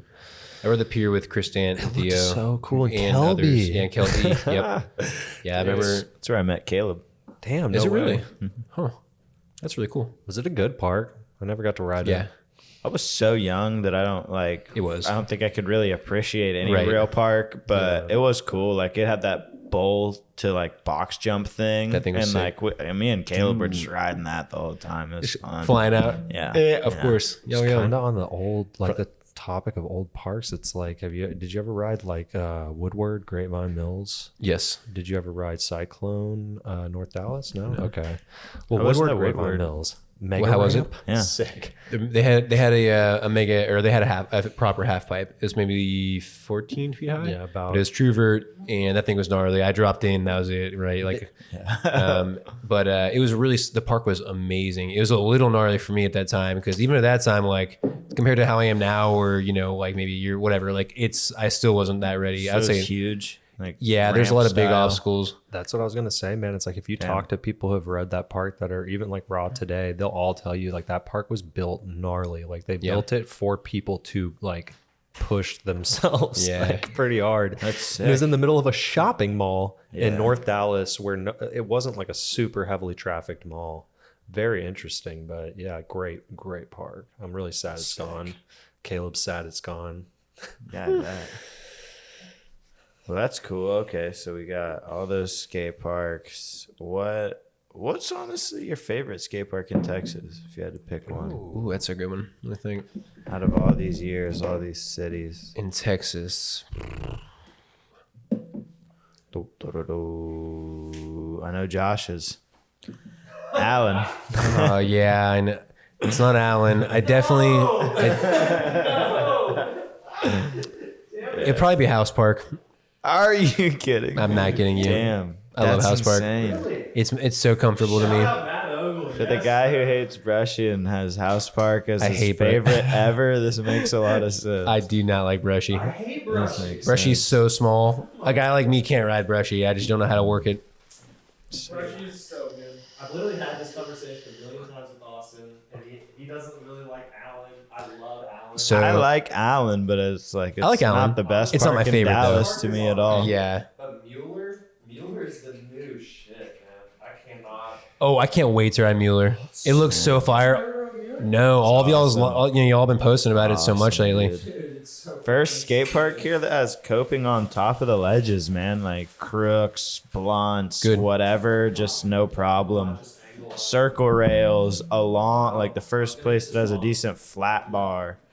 There's just so many bare necessities, I feel like. Oh, yeah. It's just kind of like insane that they're not anywhere.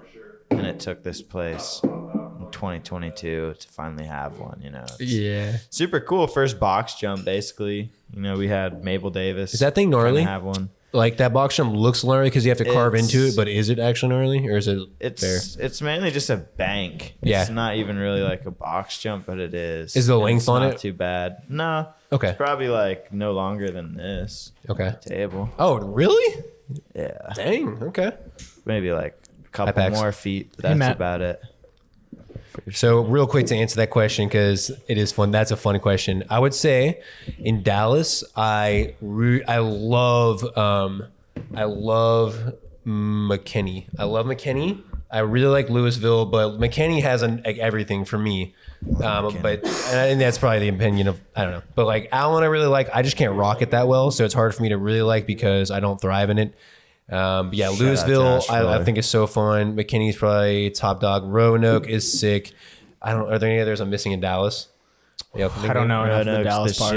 shit. Yeah, Roanoke. Nobody Of ever course wants to go there. The Colony. You ever been to the Colony? I can't ride it. It's like Brushy. It's too small for me. I love these small parks that just have jibs. Just like small shit. Like, Yeah, Josh is saying big parks are annoying to me. which big parts? Yeah, Yeah. why? Because you don't like. you like It's not like they're annoying, but I just like a park that's smaller that doesn't have a lot of people where I can just lap or sit there and just try something. Where I feel like most of the time at a big park, there's so many people in the same area. I just get annoyed and I have to settle to just do stuff I'm gonna land quickly versus being able to really get creative or do something fun. I feel like. I feel you on that one. Especially like Mabel Davis. That's a perfect example. You want to jib around and have spots that you can actually train instead of like, I feel like at a big park with bigger obstacles, you're right. Like all the skaters will hoard a euro. Like they'll all ride like €1. The one good spot. Especially if there. it's like a park with like obstacles that get larger. Like Mueller isn't even a big park, but like people will stick to one side of it, like the Euro, which it's a smaller park, so it cuts off like how you can cut across it. They'll avoid like the handrail or I don't know. It's a worse example because So it is a bad. small park, so it can be touchable for most people. But it is like when you have parks with bigger obstacles, people hoard the small shit. They want to get jibby, and then it's harder to ride it. yeah, it gets a lot of traffic there. Yeah. Not fun. For sure. A lot of place for people to sit too. Like, Yeah. that's the thing about House Park. I feel like it's big, but always so many people and it's so crowded. And I feel like it's just such a negative environment towards scootering. Yeah, that yeah. Just all that in combination, I don't enjoy going there.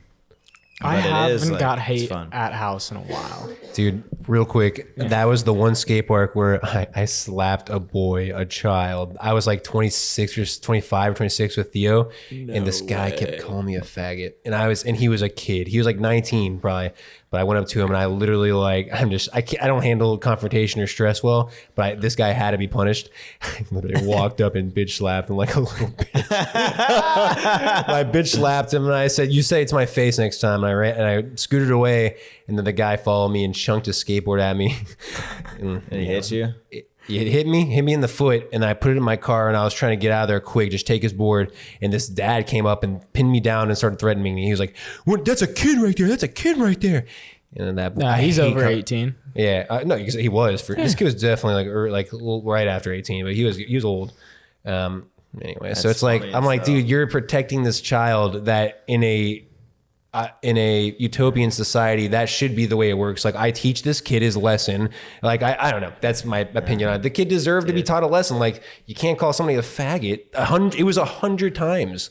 100 times. And I'm a grown ass man, engaged, like riding a scooter. I'm like, this child just needs to like learn a lesson here. Anyway, but Could have called it a Yeah, hate no, crime I said though, nowadays. confrontations. Yeah, Dude, you I had to run can't through get that. away with that. No. That's a good story. That's a good story. it was worth it. I figured. Especially too, that was probably in the era when like people were really hating on scooters. That was it was like scooters are gay. That was that era. It was like the tail end of that. Yeah.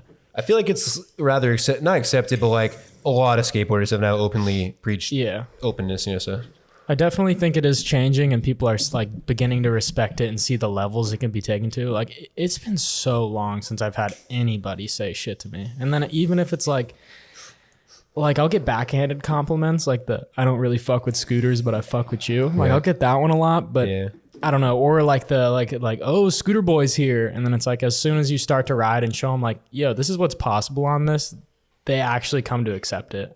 Totally. So that's awesome that we're at least getting there. yeah, definitely. I rode with Paxton 2 weeks ago, and he got a hammer. That clip was a hammer, dog. Oh yeah, I was so gassed on that. Yeah, honestly, I mean, that clip was gas worthy for sure. Yeah, what did that took like almost an hour. Some Is that a long time for you? Typically, I don't. No. Is he like me? He's like you, where y'all both imagine the hardest tricks you want to do and just go for it. This is to be true. honest. Like, I was trying double heel, and I was like, oh, I could do triple. But I knew it was going to be something I'd had to work for. And then it took way longer. So you are right on this. I don't know if I get a trick, if I'm filming and I get a trick quick, especially if you're filming for a video, it's like, dude, I know I can if I got that in 5 minutes, I should be able to one up it. I think that's like for Instagram, that's cool. But if you're actually filming for something you care about, like that, I feel like that's the level of effort that should be put into it. It just goes down to, do you want to try the hardest, or do you just want to like make the trick look good? Yeah, Like effortless. that's true. It's always that 50-50. They're not exclusive though. It's not exclusive because it's like, let's say you're trying a trick that's super hard and you're pushing yourself and you finally land it, but it's sketchy. Like, at that point, are you going to go back until you land it clean, or are you just going to take it? Yeah. And that's the level where it's like most people usually just take it because you've already spent an hour. Right. So then it's like, would you rather push yourself or have a clean trick? From that perspective. And it's like, in a perfect world, like, yeah, I would obviously just rather do something way harder and land it fucking clean. But if you can't get it, it's like, do I take the clean that's double? where or I'm the at sketch? nowadays. It's like, do I want to like, I don't know. I hate filming, so I hate having Paxton film me for an hour. And I feel like I just do stuff that I want to do real quick. And then just, Steez is a good thing. Yeah. And nothing wrong with simplification too. That was always Theo's model. Man, 3 whips is 1 whip too many. yeah. Even 2 shout whips, out man. Theo. Like, yeah. Even 1 bar spin is too many. Yeah. The man who said bar spin. The man who cried bar spin. Oh, man. Yeah, boy doesn't like bar spins. Yeah. There's definitely a happy medium to it, because I agree. Like, it is more about how you make a trick look than I don't want to be no trick spammer. Yeah. I'm not eating Giglaglio, whatever the fuck. With like, backflip, 270 heel rotor. Yeah, you can't be doing the most and toe dragging. Like, don't do more than you need to if you know you're gonna do it sketchy. That's true. Yeah, it's fair. Okay. Go ahead. Yeah. I just don't know all that you guys got into since I was upstairs getting some shit done. I had a long day. There were a couple things I wanted to just go over, like the Austin Jam. I heard you guys talk about it a little bit, but like, did you originate that? Was that like... Yes. Okay, and it was who all was it who started the first Austin Street Jam? Me. Just you. Just you. This wasn't when did like Theo, Andy, when they get involved? Probably the second, Theo. Okay, Yeah. cool. Yeah, for the Andy first hasn't lived here for that long. Oh, okay. It's like maybe since like the 5th or something. Yeah, Andy's been taking it on since you guys have, really. Maybe a year prior, maybe Okay. two. But not honestly, not any major role. Yeah. So it was me, the first one. Theo didn't live with me at that time, and then he moved in, and dude, obviously from there. At the house. Yeah. At the house, yeah, he was not with me. But then when we had do you remember the apartment? Yeah, I don't think you ever came to our apartment when we lived in one. We were there for 2 years, but we had an apartment, and that's when we really we were in sync for all 3 years we lived together. But those 2 years, definitely. Yeah, so we'd split roles and tasks and delegate and such. Okay, so we've had 9 now, or you've had 9 now. I've been to like 3. How has it been? How's it been? Yeah. How's it been going from the first to like this most recent year? Just seeing the growth of it, because you did plant that seed. I've always thought that hasn't grown really. I was gonna say that's the thing. Is I don't think it's any bigger. Well, it's grown in like ways of being proper and done well. And the older I get too, we were talking about trick cleanliness earlier. Like you'd be surprised. Like you would. I am not taking tricks that are clean. Like I've always taken the sketchy trick. But anyway, as I get older, it's like you want to do it proper and you want to do it right, and therefore the street jam naturally just falls in suit with that. So I'd say the first one was just not as proper. You know, it was really just we rode and we had a house party. But it was the first time we had done it in Texas, so it was fucking hype, right?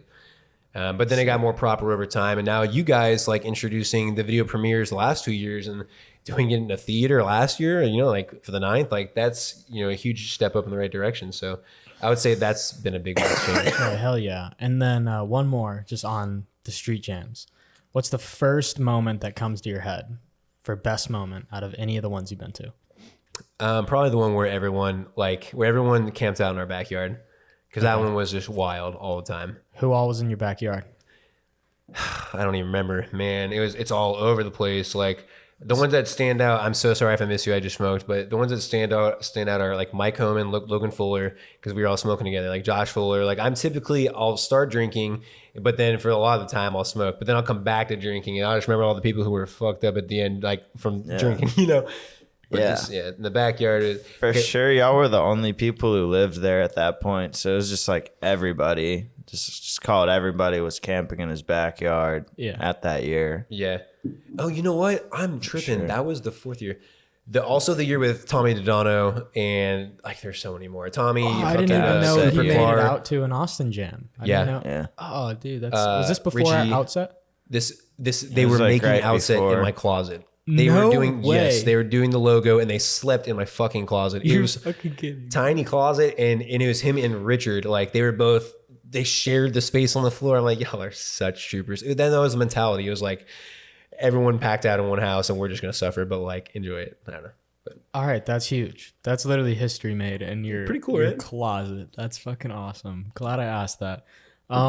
Dude, and some other things was I remember. I think it was the very first year I ever went to the Austin Jam. You had Kook stay at your house. Kook on a scoot. That seemed like a really fun experience. I got to get a little taste of that. Wait, what was your involvement? Remind me. Just like being at your house after the fact and watching it all go down. But I remember you told me a little story about getting woken up at like 6 a.m. Yeah. You and your wife in your bed. I just think that's pretty funny.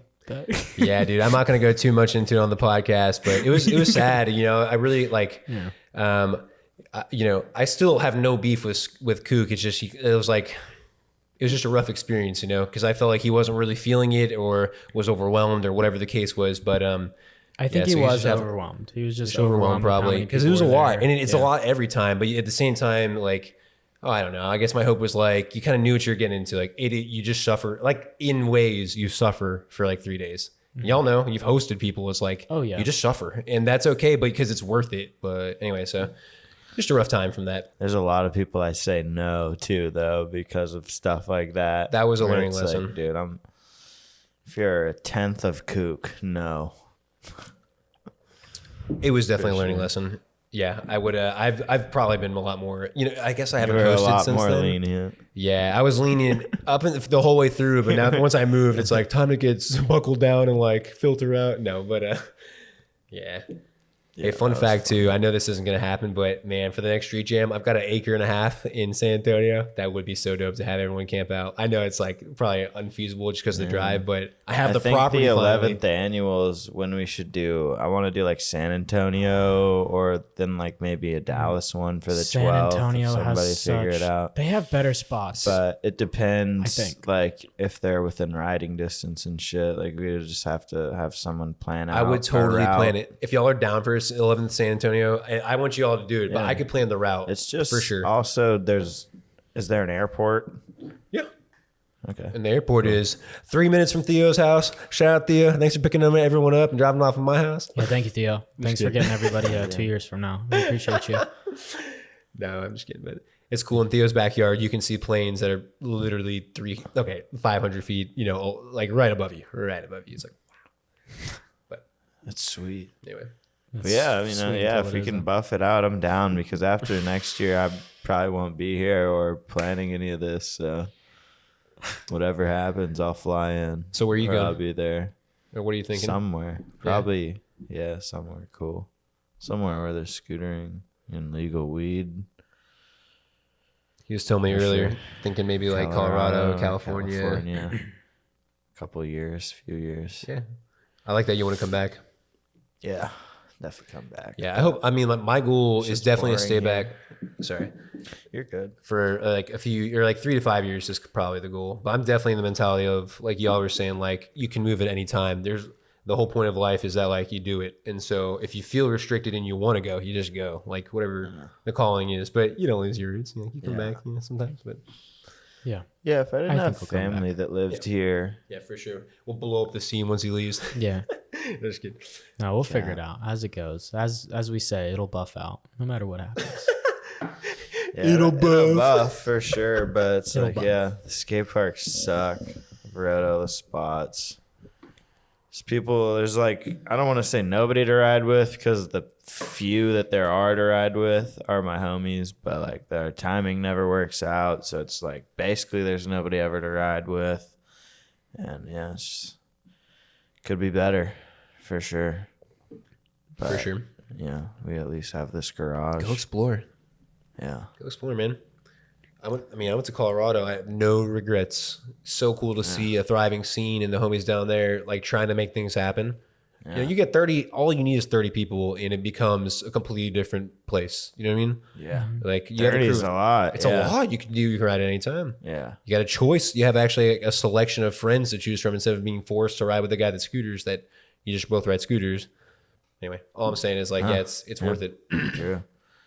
Yeah. Even in Dallas, I've always thought it would be different if I like grown up in Dallas because there was always just like the thriving scene. But I don't want to live in Dallas. Sorry, guys. Pax, City what are your kinda thoughts on sucks. Dallas? Any opinions? Dallas, see, I love the parks, but I think I can agree with Austin from being there for a little bit. Doesn't seem like a very fun place to grow up, in my opinion. Seems very flat. No stair gaps. No, nothing. That was Houston too. It's a lot of parks, man. Maybe I would have qualified for ISA if I grew up Yeah. in Dallas. Get a I'd couple probably be doing double Cordishis. kickies and 3 flips, bro. I don't know. I might still have knee pads on. Yeah. Who knows though? The San Antonio scene's cool. Like you're there, Tutty's back, or he moved there with some other homie from New Tutty's in San Jersey. Antonio? Tutty moved to San Antonio.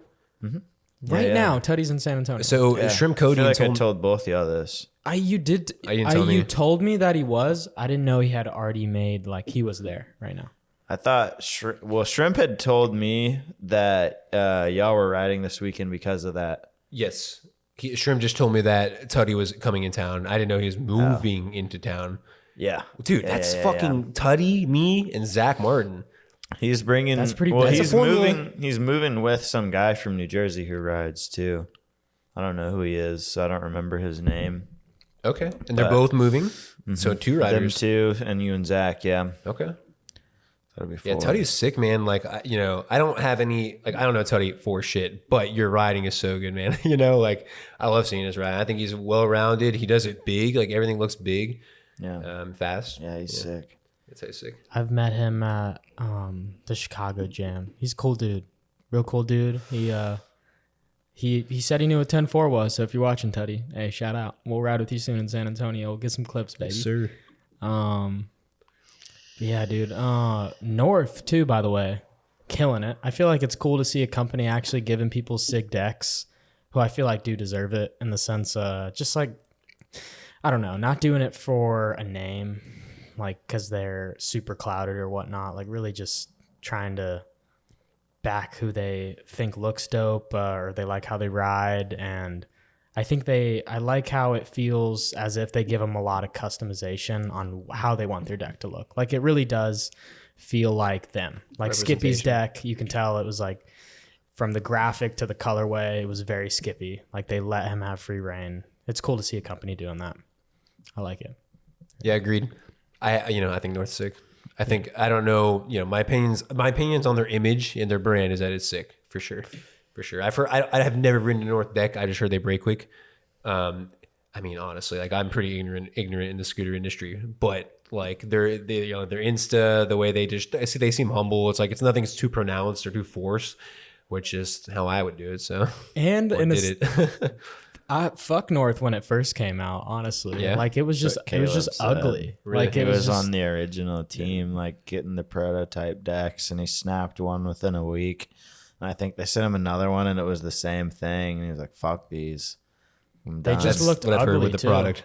They just look ugly, but They dude, had they the butt really plug, yeah.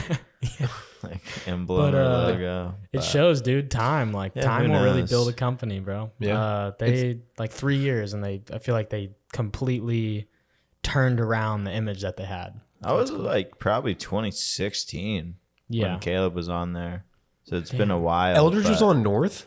yeah. Yeah. How did I not know I feel this? like because it was like when they were just beginning, because we know Hesse, like the Canadian homie, like it's a Canadian company. So we knew like Rice and Sneathan and whoever else was out there. So he got on the team. And Sneathan, like Ethan was sending him parts and he just kept snapping them. So I don't think it was ever like too official. Like they may have posted him on the Instagram a little bit, but yeah. Yeah. Okay. It was definitely not anything long term. He got a couple things that didn't like him. That was that. Fucked Same up. thing with AO. That's what happened to him with AO. Somebody needs to fucking pick up Caleb already. Hold on, Matt, move your phone real Honestly. quick.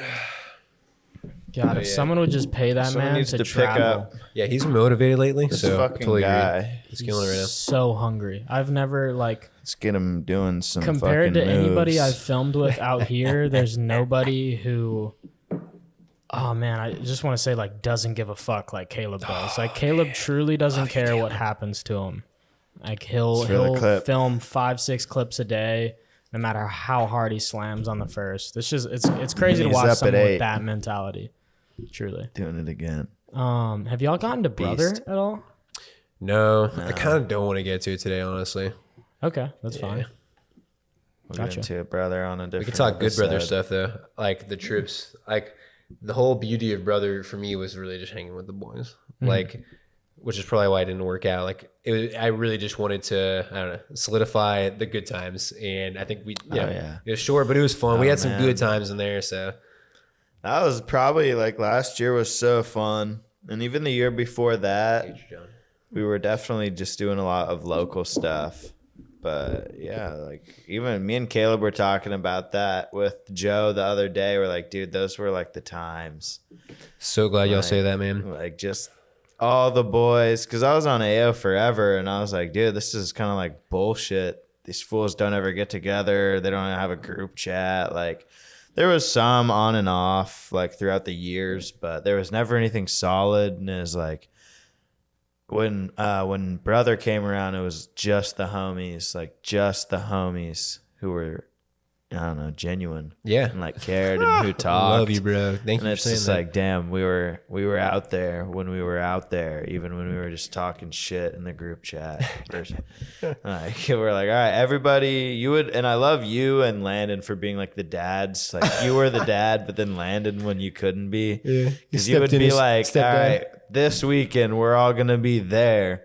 And it's just like at that point, you just got there if you could get there. And Yep. if you were like, oh, I can't, then everybody would just roast you. And Yeah, take this you guy's a out. fucking bitch, bro. Like, he's choosing to hang with his girlfriend You instead of the little brother bitch. float. Like, Yeah. You'd that be a bitch, dude, spoon. we are putting so much cheese in your face tomorrow night. Yeah, it's kinda, yeah. Like those were the days, and that's why I still want to do like a reunion thing, Thank like you. once a year. I was bringing that up with you earlier.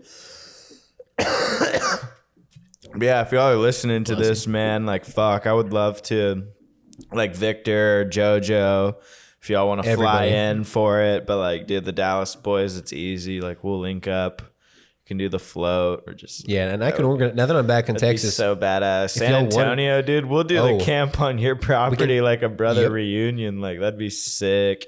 yeah, anybody who's on brother, Sick, even including man. like Oliver, who's short term, like I would Yeah. love to host like just a little reunion weekend, just hang out, have a few drinks, maybe a lot. Oh, Steez, Just ride. fuck, forgot about Steez, of course. I mean, Steez. everybody. There's right, but Yeah, that'd be fun though. Yeah. Yeah, I could organize that. And there's a dope river, right? With sick. obviously packs, like whoever, like. sick. But there's a dope river that's in Bandera. It is gorgeous. It's 30 minutes away. It's like we could just get 4 or 5 float like tubes, like tie them up to the trees and just float as it like the river push us, but just stay there and drink Yeah. beers and Oh, that's Anyway, it. smoke, rip some bongs. man. That's literally it. I get some nice sovereignty rips in the forest for my reels. Oh yeah. Oh, For your private account. Hold up. What we got? What we got? Huge announcement. Huge. Damn. Starting today, I've qualified for the real bag. Damn. It's game over. Good shit, dog. It's game Logged over. into my bank information, applied for bonuses. That extra 100. It's time to start making this money, fellas. That extra 100. You're gonna start seeing a lot of slams recently. We're really gonna dig deep in this camera roll and post me eating shit so I can make money. Please share my reels. Don't do that. I only got you 4K last time. It did, dude. That's so It's got to be a fresh one. That's so It's got to fucked. be a good one. True. So wait, so you got on reels? That was the Yeah, I got approved to start making money on it today. Today. Guess how much money it Congrats. told me I could be making on each reel? $4,000 a week. $10 Oh, a reel. $10 a reel. Nice. That's like a Adds breakfast up. burrito every morning. Honestly, that's sick. $10 Adds up, a adds up. reel? Oh, yeah. What do you mean? That's just what it told me. It said your reels, each reel, it's worth about $10. Based on your like average views Yeah. or something. Cool. Like, all right, cool, Yeah. cool. You make money off reels? I know you're on them. Yeah, but it's never told me like how much I make a reel. It just tells me like How much do you make how off a much reel? per view. you know on average? It depends how much it makes, like in views. Like I get paid per however many views I get. How many for your Like, more I can- views? Like let's say you get 5K views or something. Maybe it literally after $100 like bucks, 50. it doesn't really go up that much. So let's say I get 20,000 views, or I mean like 50,000 views. That's probably like $100 or like 105, something like that. Juicy. And then if I get 80,000, I'm probably at like $105.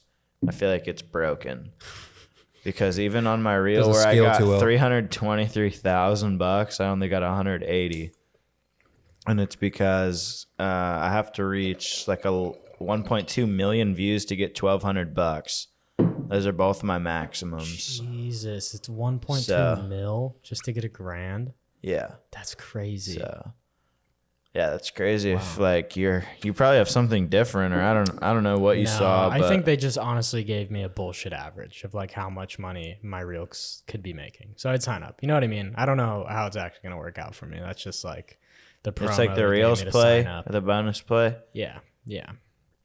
Who knows how? What would be your accurate that goals is. if you were to post them? What would get you hyped? Like if you got $20 or $50 per video, Dude, or 10. if I could just get like $100 a month off of Instagram, that'd be cool. Like I'm still gonna Cover be breakfast. posting. Yeah. Yeah. The tank of gas a month, or maybe almost 2 full tanks of gas. Yeah. I don't know. I just always hear him talking about it, his real bag. Him and Caleb. And I've never had the real bag. So You kill me with your it real. felt really good. Gonna make that moolah. Yeah. Yeah, and a fun fact, I'll tell you this. I got hired at a new company. I think I told you like 4 months ago. But I have a company card now. And now that I'm on a business trip, everything's covered. Even those 2 margaritas. That's something nice, real quick. It's pretty sweet. Yeah, we're gonna try and make this a LLC and start getting some tax write-offs. Say, hey, I need a new fork. That's very wise. You should. Yeah, Is it? We're going to. Oh, yeah. Yeah. Okay, You can write off a lot of expenses on your tax. You know, it adds up. Maybe a couple grand you get back a year. We could write off beer for the float for You next year's absolutely jam. could. Yeah. Oh, yeah. We could write off a lot of stuff. Gotta get in the process. It's pretty based on my experience with brother too, with the tax system. Like, I think, you know, obviously maybe I'm just getting lucky, but they're pretty loose. Like, as long as you don't act a damn fool with what you report for income and for this and that. Like, for example, you're supposed to be out of every 5 years, if you're cash flow negative for 3 years out of the 5 or 4, something like that, like some amount, then you're like a red flag for being audited. But anyway, like aside from that though, like there's a lot of looseness to it. It's like as long as you don't act the fool, you can kind of, you know, you can with all taxes or whatever, like spin it to your advantage. But Gotcha. And it also seems like if you're not spending ridiculous money, they're not really going to come for you. This is all low skill stuff. yeah. They got bigger. I'm not saying fish to fudge your fry. taxes. I'm saying max, like include everything that counts, right? Okay. But yeah, You see that, guys? Scooter Podcast here giving you a tax break information. literally ask me anything money. I would love to talk about it. Okay. Not playing, but Juicy J, How's the real estate market? it's dipped about 20%. Damn. Yeah, 20%. right when we went on the market too. We had our homes. We could have made another 1 or 150 if we had sold 3 months prior on both our homes. But, 150K. yeah, but we just got in at the exact wrong time, right when it started dipping low, and so we just kind of watched it sit on the market, it go down in value, sit on the market, go down in value, and then 2 months later, it's like 150K less, you know, worth that much less than what it was originally worth when it peaked. Like obviously these homes they're so inflated. It's not sustainable. I don't know. I'm not going to predict like the long-term future, but what happened made sense. It was rising at a way too fast of a rate to be manageable. But For sure. Yeah, I'm glad to see that. yeah, happen, honestly, me too. unfortunately. Despite my loss, I'm like, all you fuckers deserve a chance. And the way it was going, I'm like, everyone's, you know what I mean? Like, they're screwed. But Yeah. yeah, but now it's good, man. We have a home in San Antonio that we had prior to our new house, and then we just bought our new. So we have 2 properties right now, and I'll just play it safe for a bit. Like the market's very, you know, all over the place. So Okay. Some uncertainty. Some stock gotcha. investments. those have all gone down. It's not looking good all around, man.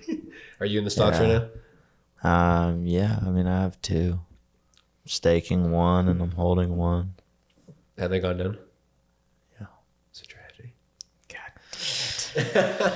They've been down for like 6 months though. A long time. I know. Is what it is. You guys have a favorite brother trip experience or just a favorite trip in general?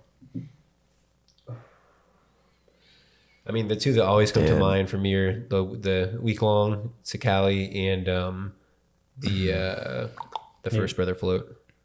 What you got? The brother floats were all sick. I honestly don't even remember like anything that happened on the first one.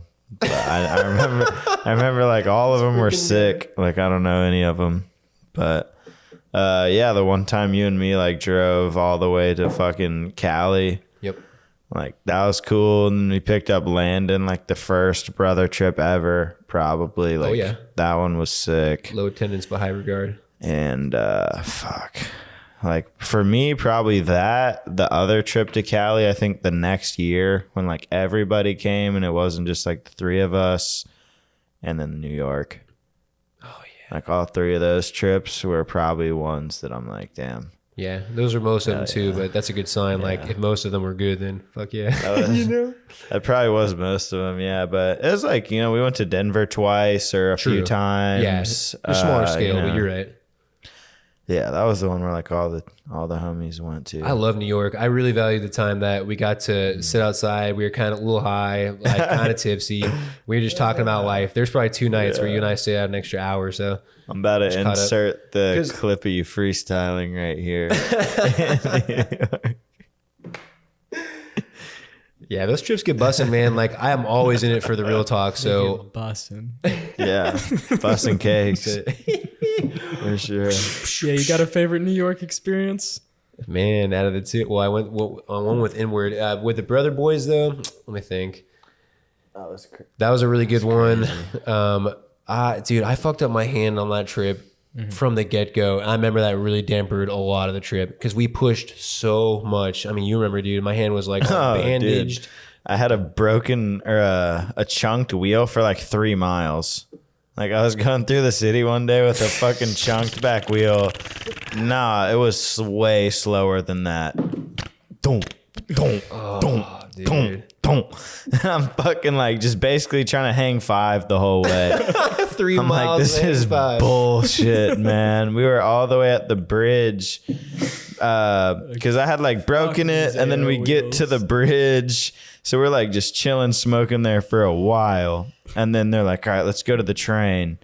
And it was fucking far as shit. It was like all the way past like this like LES skate park. I don't even think you were there yet. It was It's probably before I got there. It was that day they lost my fucking triple heel clip. I did the triple heel down that block set, which was on the pier. So like I fucking dehubbed the wheel, and we're like just started chilling there.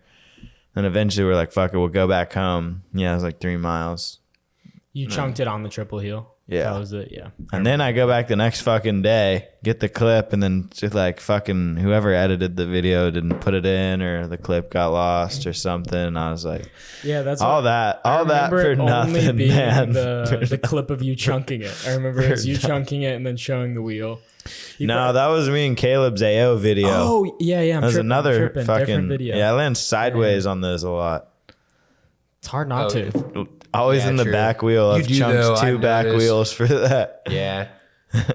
Triples are a B though, man. I mean, I can never do them. Like, I don't know how you got yours out of that tiny bank to keep it flat, because it's so easy to let it start going off axis a little bit or like sideways. For me, I mean, I can hardly double, but I don't do a lot of them. I really shocked myself with that one, especially with the tranny. But it took a while. That's interesting. It was bound to happen once if you try for an hour. Yeah, you really locked in that rhythm for the last maybe 5 to 8 goes or something. I was like, all right, it's coming. Every try was there. So I wasn't sticking them for like 45 minutes, and then you're right. It was like the last 5 minutes. It was like back to back to back. You're hot. Yeah, I was like landing on it. Yeah. That's the best feeling in the world. Once you like do something right for the first time and your mind kind of clicks on it and you get into your little flow state for it. Like, because you ever try tricks and you just can't do it to save your life, and then you get close to one and it's just like something clicks and the rhythm gets started, and Definitely. And it just, you get closer and closer and closer. I don't know. That's been my goal. The best feeling. In the past, I used to get like one good shot out of every 10, but it never got hot, or like it rarely got hot. Lately, I've been getting into the zone where it's like, for probably the last, maybe it's because I'm getting older and I know I have less time to get at it. So I'm like, I have to focus right now while I'm hot. But anyway, so yeah, I would say lately definitely I've been feeling that rhythm more often. Hell yeah. Oh, scooters, baby. Yeah. So aside from that, I will say, for whoever doesn't know, I've got a baby girl now. It's the best. Cheers to that. It is God the best. bless. Yeah, Shout out Mabel. Shout out Gracias. Jen. Could you crack this for me? absolutely. Shout Her out name's Matt. little Mabel though, and she's just the cutest thing I've ever seen, man. She has gigantic sphere-like chubby cheeks and just like a pure smile and no hair. She's all bald. She's got like a little like what's it called? Not mohawk, mullet. Thank you. I don't know what I said. Thank you. The mole. Yeah, the mole. Thank you, Brian. Yeah, that's kind of one new development, man. That's honestly been what my life has been like. Like, you know what I mean? How old is she now? 6 months. 6 months. And yeah, how is being a father? It's your first kid. Oh man, starting to feel the juices too right now. It's good. We'll pull out the real, the heartfelt truth. Yeah, honestly though, tug on my heartstrings. Yeah, it's been nice. It's been a complete change of pace, but that's the thing. I feel very hyped to be in this next stage. Like it doesn't feel like I'm not ready for it, or nor do I want it. So just like adjusting to it, kind of like going with the flow and following the nature of what I want, and trying to be honest with myself, because some parts of me want to be selfish and do like things of my own, but another part of me is like kind of wanting to like be a father and to be more than what I was before. So it all goes back to the rubber band, man. I'm trying to like stretch myself out a little farther, see what else I can take on, and then I don't know. Let's go back to the rubber band. You know, I've been talking about the rubber band a little bit lately. Man, I missed the rubber band combo from earlier. I'm assuming you all got pretty deep into it. Or you talked about it? Yeah, I talked a second for it. Okay, hell yeah. Essentially, if you have a rubber band, you know, in life, it's probably healthy to try to always expand yourself or like expand what you can do, your capabilities, like whether that be in regards to like technical difficulty in handling something, or just like optimizing how many things you can do in a day, you know, whatever. Like, oh, I don't know, like it can be whatever. But you don't want the band to snap. You don't, well, yeah, you want to stretch it out, and then you want to like bring it in, relax a bit, and see how like what you've learned, and let it like relax a little bit more again. But then maybe stretch it out farther the next time, let it relax again, and just over a long period of time, kind of like refine yourself into whatever it is your goals are, really. Yeah. But by like challenging that. yourself, yeah. Cool. Yeah. Well, yeah, so you got a little girl in the world, and you talk about being less selfish and prioritizing yourself more.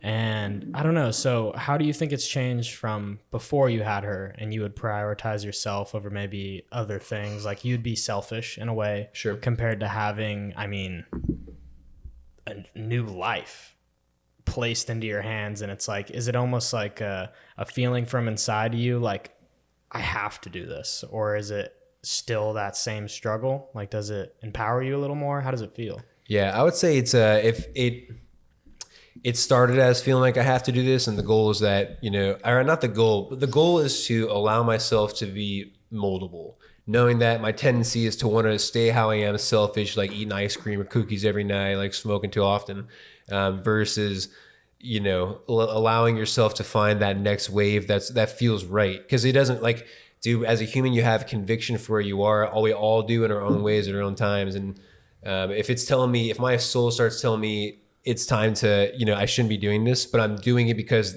2 years ago that was what the move was, but no longer is. So I guess in that sense, yeah, I know I'm on topic, but I forget what the question was. But yeah, I guess that's essentially it. Yeah. I got you. Yeah. Sorry, I phrased it kind of open, so it was, there's no right answer. Just how you feel. Absolutely. That's awesome. Yeah, it's cool though. Again, you know, it's all worth it at the end if that's what you really want, what your soul dictates. You know, then just try to be moldable. And you really don't want her to scooter? No, fuck no. If I get a boy though, for sure, absolutely. What's your ideal hobby for? Okay, first off, she can do whatever she wants. Let's get that clear. That being said, though, I don't know. Like, I'd love for her something that doesn't put her in physical danger is like literally it. It could be a sport that's like a little safer. I don't know. Ogles are good swimmers. Like I feel like all my family was a good swimmer. I was a good swimmer. My brother, sister. Brother had that breaststroke, sister backstroke. My sister was a great backstroke swimmer. But anyways, I'm like, maybe that runs in her blood. Dude, you got to teach her martial arts. You got to turn her into a little warrior. I feel that. If I have a little girl, I definitely want her to be able to like whoop kids' ass if it comes down to it. I want her to be just a monster. Like, sweet, obviously my little girl, but dude, if shit hits the fan, like she's capable. I don't know. I would love that. Love that. Absolutely, bro. What's it called? Not kung fu. I'm a little high now, but it's like, what's the defensive arts? Jiu-jitsu or yeah. Well, give me some other ones. There's Muay Thai, boxing, kickboxing. Say it again. Jiu-jitsu. Jiu-jitsu. Gosh, darn yeah. Jiu-jitsu. That's something. No, it's not. It's like it's not jiu-jitsu. Jiu-jitsu is like the wrestling grappling one. I've trained it a little bit. That's the one. I feel that way about it because I've been to like jiu-jitsu tournaments. Krav Maga. Krav Maga. Continue. Oh, okay. But I've been to jiu-jitsu tournaments, and in like the younger age categories, there's not enough participants for it to be all boy on boy. So the girls will fight the boys in the younger age limits. And there's nothing more satisfying than seeing like a little girl tap out a dude and then like watching him just go cry to his corner. And like, oh man, if I was that girl's dad and I watched my daughter just choke some kid out and then he cries, that would be I'd feel so good, bro. Watching my little girl fuck up some other, just some other man's like son. Like, yeah, my princess just whooped your son's ass. That'd be a good feeling. Definitely. Definitely a moment of pride for that. Yeah, I feel the same way. No part of me wants the altercation, but I absolutely want her to be prepared in case. Yeah. It'll at least give her pepper spray. But like, yeah, if she did Krav Maga or Jiu-Jitsu or whatever, like, that'd be sick. Do you have plans to have another kid? Yes, absolutely. We're thinking 3 or 4. Oh wow. So we'll okay. See. Yeah. I like to do 4. I think we'll probably call it 4, but we'll see. No cheaper by the dozen. Well, I mean, the way Jen and I've been lately. yeah. Probably get some twins or triplets in the next batch. Say it again. Probably have twins or triplets in the next batch. That would be a very tough pill to swallow. I'd be so down, don't get me wrong, but at the same time, like, oh my gosh, I would not be down for that. Like, there's so many more mouths to feed. It's a lot. You have to step up. Straight up, man. Well, my life just ends at that point. It's like, well, I'll never have time for anything ever again, and I wasn't ready for it, but I have to get ready for it. But it'd be fun though. Like, I'm not, it'd be sick. Hell yeah, you can handle it. I know you can. Yeah, absolutely. Are you still working at the movie theater? I am, yeah. How's that going? Had a shift today. It's good, man. I'm honestly ready to be over with it. Don't get it twisted though. We're still having a premiere at the Alamo Draft House for the 10th annual. It's a bet. Even if I'm not working there, we'll rent out a theater. But yeah, I don't know. The pay is not that great. It's fun to watch movies. That's cool. But I'm trying to find my way out. Like I just started selling solar. That's like a week ago. It's my first time ever going door to door. But I'm pushing door to door on my scooter right now. And it's been pretty fun, honestly. Like knocking on people's doors, even if they give me a no, it's like, hey, let me watch me bust down this double heel real quick, and I can leave you maybe seeing something you like, even though you don't want to say yes to an appointment. So that's been fun. I think it's kind of funny that I'm knocking on people's door with my scooter, and they just open the door to like an older gentleman with a scooter that has pink handlebars. Like, what the fuck is this guy doing? The pink definitely is quite the compliment. Yeah. It's like, look at my stash in pink bars. Yeah. Who is this guy? What do you think it's taught you? Like, so you're doing sales door to door essentially, which is pretty old school, but like totally commendable in a lot of ways. How's it? I don't know. Have you grown? Okay, dude, it's only been a week and a half. Right. Yeah, so very, very new. It's taught me like people are always gonna reject you, which is cool. Like I already had my very first day, I had some dude tell me to get the fuck off of his property, and just boot me off. So oof. I think it's nice though. I don't know. I don't take a lot of shit personally, so this is definitely helping me thicken up my skin in one way. And I think it's nice. I feel like it's cool. It's a good way to try and learn human nature and just see people. Like you're going up to people's doors and they don't want you there. They don't want you there. And it's so far it's been fun trying to like have an experience where it's like this person doesn't want me here, but I'll try and make it worth their while. So that's been cool. Yeah. We'll see how it goes as time. Pay them out in tricks like, sorry I didn't like the product, but here's a show. Yeah, that's literally what I've been doing, dude. They'll say that's like, really sick. So many people have come by already, like, oh, I don't want to talk to you. And I'm like, they couldn't tail whip. Hear me out. Yeah. I'm a man worth respecting. Yeah. Before I got my Dell internship in 2012, I had no intern, like literally I had nothing lined up from maybe, I really started looking probably January of 2012 to like May. It was really hard to find jobs. And I also did not have the best grade point average. Anyway, so I was thinking about taking one internship that I was literally about to sign the papers for was doing a sales job door to door. And like, I forget what the product was, but essentially like I was going to do it and go through with it. I'm so glad I did not. I am not that person. I think too many failures, like too many no's in one day. I don't think I have that thick of skin sometimes. Oh man, I feel like you do. I do, but this, I don't know. I don't like rejection. Honestly. But you've been doing a lot of public speaking lately though. A little more, yeah. Yeah, and you said that gives you a big high, public speaking. Oh, yeah. Yeah. Yeah. How's your experience with that? Well, gosh, I'll tell y'all, I mean, I think y'all dig this. Like, at my new job, it's a Teradata. It's a data and analytics platform. It's a software as a service. But that being said, my role in this job has like amplified from the last one. When I was at Dell doing product marketing, I mostly wrote stuff, just wrote papers, recorded videos, came up with concepts and ideas. Now I'm like public speaking quite often. So that's just a quick backstory. But at Teradata, there's this event in Las Vegas that happened last week. It's called AWS reInvent. Basically like all the AWS partners and vendors, whoever comes in to talk about like technology in the data field. Bro, there was in the Las Vegas hotel that our expo was in, there was 60,000 attendance. That was the count in total. Holy shit. So 60,000 in one hotel on one floor. It was just nuts, man. All that to be said. So I had to public speak, not like public speak, but I had to like really publicly present what our product was and, give good wording to it and essentially like have an effective sales message for each type of person it may be, which I'm still learning. But that being said, man, I have like grown so much in that space, just being confident, not being afraid of failure. It just took like maybe a day and a half. Then I finally the fucking mentality adapted and I was like, all right, we're going all in. Like, this isn't that bad. It's not that scary. So I guess being more bold would be like a good way to put that. Yeah.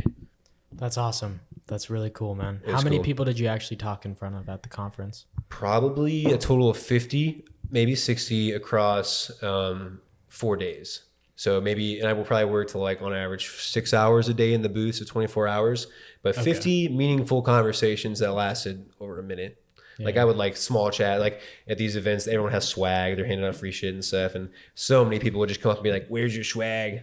And I'm like, okay, that doesn't really count. But be like, no like swag, brother. Sampling food out of Costco or some shit. Yeah. And like, let me get the product and leave. Yeah. Get out of here, you bum. You ain't gonna buy this. But it was, that was a really cool experience. Well, to tie it back into scootering, how do you think growing up, like just trying to get good at it, falling, getting back up, do you think that's helped your mentality with overcoming rejection in other fields of your life? Definitely. Yeah. Oh yeah. It has. Yeah. Oh yeah. Yeah. Scootering is probably like one of the biggest, building blocks of my life with failure, probably mostly with failure, just getting up and keep going. Who cares? Does it give you an idea? Do you like when you're getting good at anything else, do you base it off of riding? In your own head. Can you any more specific, so like how I handle it, or? Yeah, so I'm trying to keep it open ended so you can answer, but how I look at it is it's like, oh well, I've gotten good at this, so in theory, this is just time and consistency. I can get good at anything else. Mm-hmm. Yeah, I would say so. Got you. Yeah, but kind of keeps me pushing forward when I like hit a wall on other aspects of my life. Just knowing like, I've gotten good at something else. Like, why can't I get good at this? Totally. Yeah, definitely a confidence bump. It's like, okay, I've done this. You get enough W's in your bag, and you start to really trust. It's like, okay, I can probably do that too. Yeah, for sure. I've never really just been. I've also like for whatever reason just been unapologetically myself my whole life. I don't know how to be any other way. So it's like, I just kind of did what I wanted, If I don't know, like we were talking about it earlier, the rap phase, like. I had a solid 2 years where I freestyled constantly. Oh my gosh. We were so good at it. I got really good at it for a period. And I was like, I should just record an album. And I was like, all right, let me just knock it out real quick. It took like 6 months and then I let it drop off after that. I was like, that was fun. Yeah, I'm gonna move on. Oh, I had no idea you rapped, dude. I didn't know you had an album. Before and it was cool. Already talked about it on the pod. That's fucking awesome. Yeah. How have I not heard? I'm gonna get you that copy. I got like 10 left, so. Just burn me one. You haven't heard it? Just burn me one. You haven't heard You've heard it, right? Yeah, I just want one. Oh, yeah. Okay. No, I'll give you original, bro. Just take care of it. Yeah. Just put it in like a box. At this point, I will. Thank you, bro. At this point, I'll put it somewhere good if you give me one. You got a memorabilia box that you just like stored away. Yeah, Hell yeah. definitely do. It's funny. I walked in on Josh talking about how freestyle rap ties into scooter, and I had no context. I was like, how the fuck did y'all even get to this point? It's cool that I actually can see how. Oh yeah, for sure. Hell yeah. They've been the characters. Yeah. Josh brings in the unique perspectives. Absolutely, man. Is this your 9th or 10th podcast? It's 12th. 12th. Crap. How's it feel to That's be? because the 9th one dropped today. Oh, that's right. Damn. So I'm the dime a dozen. How's it feel to do a dozen podcasts? Has it been fun? It has been. Yeah. Try not to say like as much. I have that in my mindful notes on my I love that. notes on my phone, right at the top. Say like less. Yeah. Keep I it top of never- mind. I'm sure you I've never get it. really noticed with you. Really? I see it. I guess, I mean, I notice it because it's me. I feel like I haven't noticed it with you. That is crazy. Whenever you watch anything back or like look at a group photo of you, you just instantly zone in on yourself. It's nuts how everyone's just wired to have a constant focus on themselves. They kind of drown everything else out. It shows too, especially editing these podcasts. Like I do not notice the things that you tell me you notice that you say when I'm going through it, but you notice it. And I notice the things that I'm saying that I don't like because it's me, my own image. The human psyche. Yeah. Yeah. You always put yourself first. Yeah, you did a good job. When did you? What podcast did you finally realize I'm saying like too much? Chris. Yeah, that was a fun one though. Yeah. It was a fun one, but I'm baked. I'm tired. Yeah, I know. It's like it's showing It's for late. sure. You're good, man. It's been a Here long for like 2 podcast. But yeah, hours. to be quite honest, how we feel about podcasting is like, dude, Shit. this is the first one I've done since the Austin Street Chat. Dang. So we haven't been as Why consistent. is that?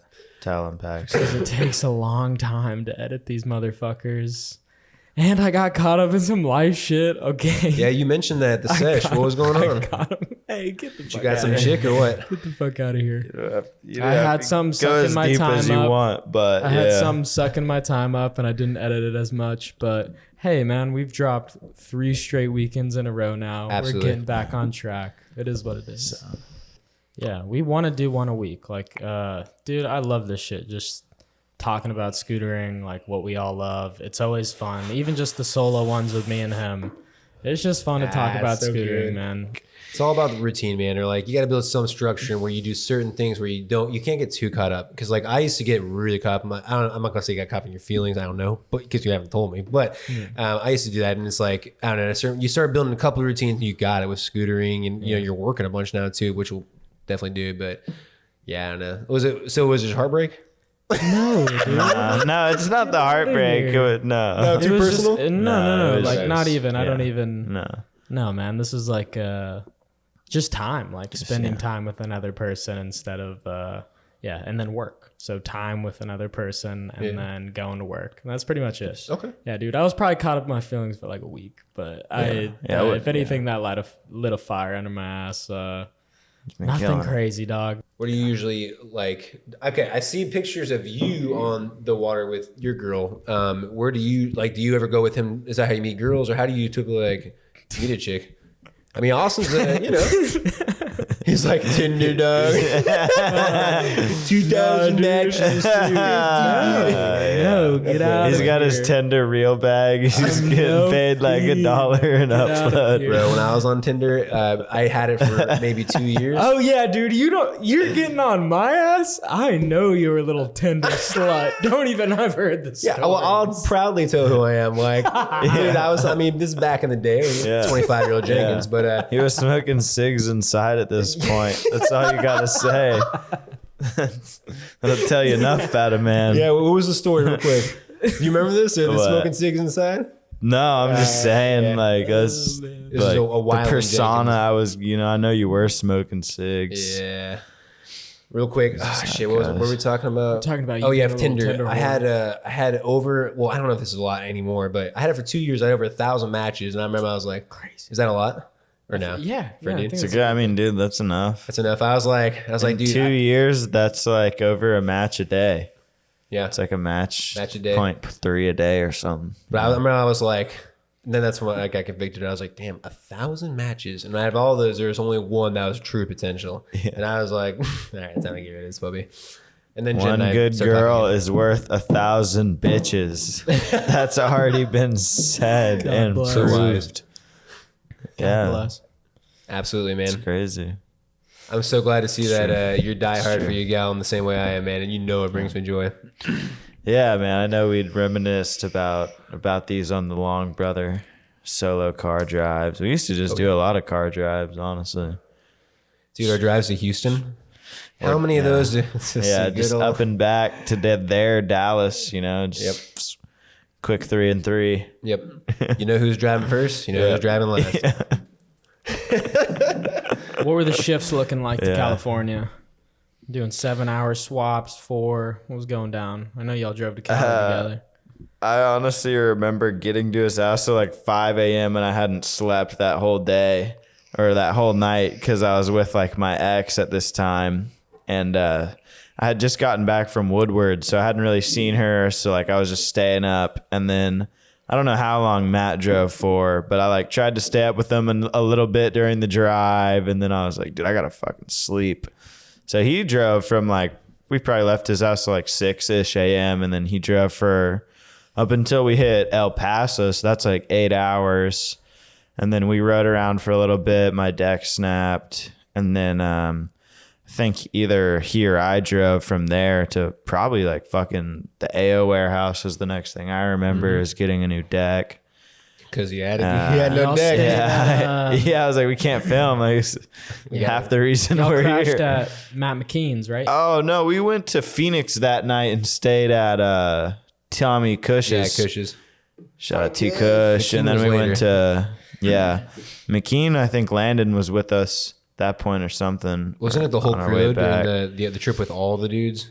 Or did we stay twice? Yeah, I thought at we McKean's? stayed at McKean's twice. Okay, that's but really it. the second time was the more notable time at McKean's when like everybody was there. Y'all were acting a fool, That man. was McKean looks at fun. me. He's like, dude, these fucking terpers. And I was like, they terp all night long, brother. Just blow torches going off. But yeah, Full I think I sleeping drove in the most of driveway. the drive in El Paso or like through California. You definitely took shifts though, and especially after we had smoked or something. Like that was just a given. That was the thing is like I would kind of like Matt would always drive and just watch TV or YouTube or some shit. Like this motherfucker would just be sitting there like watching TV and he wouldn't really care. So I would just be sitting there like, all right, like I'll play on my phone and then whenever. Oh, okay. But anyway, I would just drive whenever. Usually I would drive at nights because that's when he wants to smoke and just chill. So it's like, I'll get baked and drive, dude. I'll fucking all day.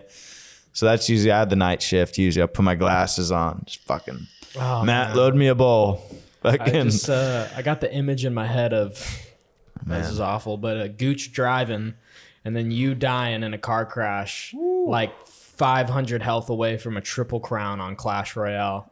Oh yeah. Oh yeah. How are you I'm talking getting about? mad. You don't understand, dude. This just guy kidding. grinds Clash Royale. It's ridiculous. Oh, yeah. But That's what he'd be knows. bummed out on, not getting the 3 crown. It wouldn't be dying. Yeah, fuck that. We're not scared of death here, but if he lost out on a 3 crown, There was a one true time loss. actually on that first brother road trip. I remember we had me and Matt were going around to like different scooter shops to like get brother into them like for the first time. We like he has these products in hand. So we're leaving the vault, right? And I made them go. Need Great one more. ice. damn. Damn. My Grape fault, Ice bro. dead I know I on. hit that No, I mean that was kind of my bad. I've been chiefing. But yeah, we can just y'all can chief mine too. It's okay. But we're leaving the vault, and I asked this fool at the counter. I'm like, hey, like, where do y'all get weed around here? And they sent me to this dispensary, man. And they're telling me they're like, I forget, some Australian motherfucker was just there, like, yeah, you got a free discount for like using an accent. And I don't remember if I did, but I like almost really wanted to like use this accent. To You get, were like, doing the Australian a free accent. discount. Oh my! I either did it or didn't do it up until all the way when my ID came out, and then it was like a Texas ID, and then like the jig was up. But anyway, like we go to this fucking dispensary, and it's like ghetto, dude. Yeah. It's like black market. We hop in there and like get some wax, whatever. It's gross. Like it's gross as fuck. But I'm like, fuck it, dude. We're driving from there to like San Francisco, I think. So it's like an 8-hour drive. And we hadn't smoked the whole time. So I'm like doing this. And then we're getting like, Matt was like, dude, we're not smoking through traffic. Like wait till the open road till you can smoke. So we're fucking LA traffic for hours, dude. Like 2 hours, 3 hours. And the road finally opens up, so I'm like pulling all my shit out. I'm getting the dab rig ready. I'm fucking finally about to take this dab, dude. I know, and I hit my dab, and then I'm like, Jenkins, you ready? And I get him his dab, and Landon's been like in the backseat this whole time. Like me and Matt had been on this whole like multi-day trip. We've like hella trips in the past. We just always talk in the front. And so like Landon just asleep in the back. And Matt, he's like finally hitting this dab and then wasn't paying attention to the directions. So he's like, I see his eyes widen as he's like hitting this dab, realizing we need to hit the exit. So he like tries to swerve over. And I don't remember if it was a car or like the thing, like the merging like concrete fucking block, but like almost fucking hit some shit and died. And then Landon's like waking up all of a sudden as we're exiting the highway all smooth. And we're just like, morning. Like, morning. How are you doing? It was just such a crazy lead up to that. Like we're finally getting baked after this long ass day, and then we almost die in the process. Yeah, I forgot about that. I forgot about the traffic before that because we were sitting in traffic with motorcyclers. I remember they were crossing. There was probably 5 of them. Traffic. Oh yeah, man. I was like, dude, I think I'm gonna smoke in this. Like I'm gonna kill somebody. So yeah. Anyway, well, finally by the time we had gone past it, it was like, let's fucking celebrate, bro. Yeah, dude. It was like right after. It was awesome. Yeah, it was a 2-lane road. It was one lane, the left lane went straight and it kind of went up a hill, and the right lane, sharp right turn. And dog, I was literally hitting that thing. And as soon as I like pulled my head up to blow out smoke, I saw that it was like 100 feet away. Hit that right real sharp. And I think Landon slept through that and maybe like quietly arose from his slumber 3 minutes later. What happened? Landon can sleep through anything, dog. It's almost insane. Like. Right now, Landon through his own death.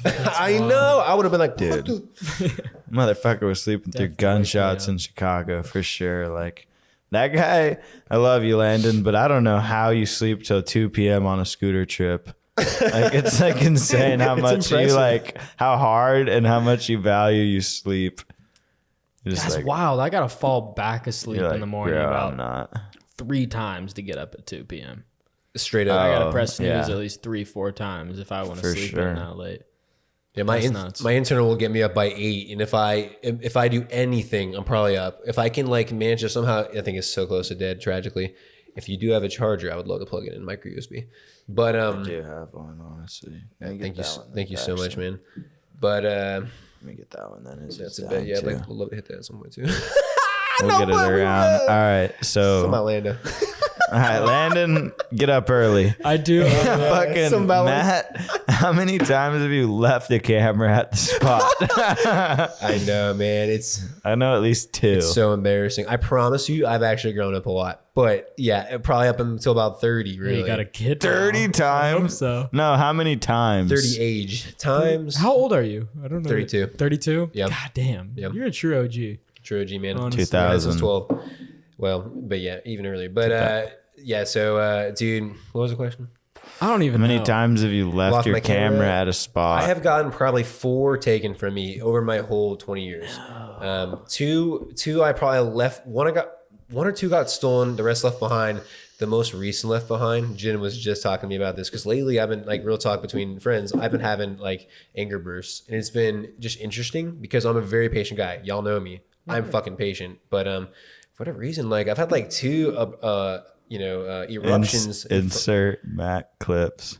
Well, Insert attempt 150. Yeah. Fucking. I will lose it. Yeah, you'll get to know that too because I really want you to kill me. I do. But anyway, I've been doing it with Jen, like not like necessarily at her in any violent way, but I've been like blowing up angrily, yelling, and like I don't like that at all. Yeah. I forget what the point of this was, but I do have a side comment too. I think that might be linked to me. I haven't Leaving ridden a camera. Oh yeah, we'll get back to Talking that. to Jen. But I think it might be linked to like me not scootering as much because that is my anger outburst. And maybe like I was telling Yeah. Jen, I was like, maybe I have like a quota. Like guys we're all different. You do. Fair, maybe. I really do think you do. You gotta let it out at some point Yeah. because just bottling it is not good. So if that's like riding is your way of getting that out instead of having like little outbursts here and there, then Sure. like hell yeah, I Occasional. think that's definitely like healthier. Right. I agree. I mean, I was trying to tell Jen because I'm not convinced it's the truth, but I'm like, every man, like men and women are like very commonly different in certain ways, and like I think men, like I think that we should suppress anger and such, but at the same time, I'm also like it's kind of like our nature, and in a way, it's beneficial in many ways. So I just need to control it, right? Or I need to like figure Or out how I find work. an outlet to do. I mean, I feel Yeah. like that's one thing scootering is like if you're riding less, you don't have an outlet to put all that energy That into. steam, yeah. Exactly. Pissing me off. And even like the outbursts, I don't know, dude. I don't rage that much when I ride, but it's like once a month at least. I gotta have one kind of outburst. Like I just gotta get it out at the park. Sure. Like throw my shit, yell a little bit, get upset, and then it's like, oh, I'm good. And then a month later, we'll do it again. Yeah. But it's like, I don't know. It feels good to get it out every once in a while. I feel that. Absolutely. Yeah. It's got to know that somebody, I mean, I feel like it's like a fair thing to talk about this right now too, because like we're all figuring out what the standard of the future is going to be for like what men and women are like. And I think it really just comes down to understanding your nature and understanding what is right for you and trying to not mitigate it, but like put it in a healthy practice. Yeah. Or something like that. Yeah, everybody's gonna have that kind of energy coming out of them. I feel, yeah, it's just the balance. It's where you put it into. I think I really do believe if you don't put those emotions into anything, it's gonna come out where you don't want it to. Yeah. Okay. No worries, no worries. Okay, My fuck. There was one thing when you were talking about the Australian accent to get some free shit out of Dispo. Yeah. I know you can talk in this Australian accent because when I can. met you, You got it. when I met you can. in 2019, yeah, well, I can't. When I met you in 2019 at Woodward, the first ever, this is kind of hopping the story, but the first ever dab I took was with this fool in a car with Kai Saunders and Nathan Flamongo. First ever dab I took, but yeah, they were guest pros at East for the week. And that's an experience for Legendary. one I'll never fucking forget. And then another thing, like Kai asked for our homie, I'm blanking right. Colby asked for Colby's cart. He's like, "Oi, can I hit your little vape sticky? Can I hit your vape sticky, cunt?" Dude, The obligatory cunt afterwards. for me it was whenever he took a fat ass dab and he was dying and Nathan's in the front seat and he's like, "Oh, I can't, like, pass me the ride." And I just start laughing, So and then sick. Nathan like gives him Gatorade. Like I'm like, "What the fuck is he talking about?" Then it's like Gatorade comes me back the toward ride, him, and he's God. like starts like trying to just sip it, just dying, and Nathan's laughing. He's But like, yes. "You'll be next." Like, just like, After then that Nathan week, took though, one, when they too. came there and were guest pros, it was like for the rest of the summer, we were talking in Australian accents, like easily. Like anytime I wanted to hit this fool's Nick stick, I'm like, "Well, I can't. Let me get your vape sticky. Come on, pass it over. Let me get the Nick Dude. sticky, the vape sticky." Shout out watermelon pancakes too. The original Zeke. Terp Stallion. Yeah. Wait, who? No, Zane. Oh, Zane. My Zane, bad. yeah. Zane. Barrett and That's- Zane. Shout that's out my Barrett boy. and Zane. He was hitting the Australian accent with me hard. He was hitting it hard. Yeah. Yeah, you told me I feel about him. bad for butchering his name don't just recall now. him. I love you, Zane. Dude, I just know that y'all were hitting cool. the walkies back and forth, right? Oh yeah. Wait. I still have mine in the little memorabilia box Yeah. for sure. That's where we got the idea for tenfour. This is because like 10-4. that was the summer we Full met. circle. Yeah, that's the summer we met. And dude, I'll never forget the trip we took to Walmart There to you buy have it. these walkie-talkies for camp. As one of the Yeah. funniest car rides I've ever had back with Malik. And then we got our boy Cameron Polte in the front seat. He's just this white kid from Cali. And then Malik, our homie, we're thinking about code names right now. And he's like, Your air name. yeah. Fuck. And he looks at our homie Cameron. And This he's black like, guy man, to the white guy. He's like, man, you look like you play baseball. We're going to call you Jackie Robinson. And then he looks at You know who Jackie Paxton, Robinson is? and he calls you Neo. He's like, "You're gonna be Neo." You look like a neo-Nazi, and he had like a buzzed head. I buzzed my head before I went to camp. Oh my god. Before I went to fucking camp. Yeah, and he's literally like, man, you look like a fucking neo-Nazi. Your code name's Neo. Paxton showed it to you. He was just like, Jackie Robinson, fucking Neo. I forget what he called Texas Zane. Ranger was you. There was Zane too, though. I don't know what he called Zane. What was fucking Boogie's nickname? You remember Boogie? It was like Officer Green or something. Like he had a G-ass name. Because we honestly were getting it. Like our homie Malik, he had a walkie-talkie with these two other guys originally. So like we got the idea from them, and they had like it was Officer Green and someone else. But they had like some dope names. So I was like, hell yeah, we should go get some walkie-talkies and some cool names too.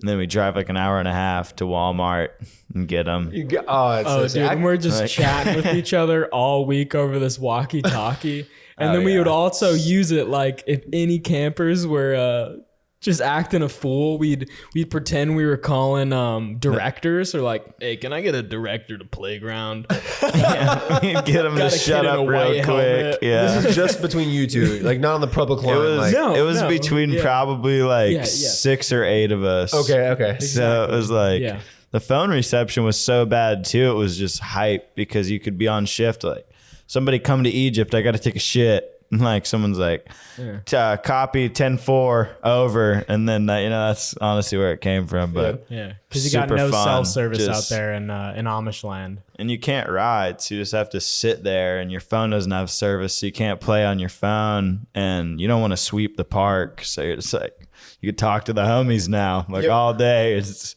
shooting the shit. It was so fun, man. That's so sick. It's like a really open, laid back, open space to just shoot the shit. Yeah. You're in your comfort zone, not feeling like riding, not feeling like working. Like that summer was actually probably one of the dopest summers because after that is the first brother road trip.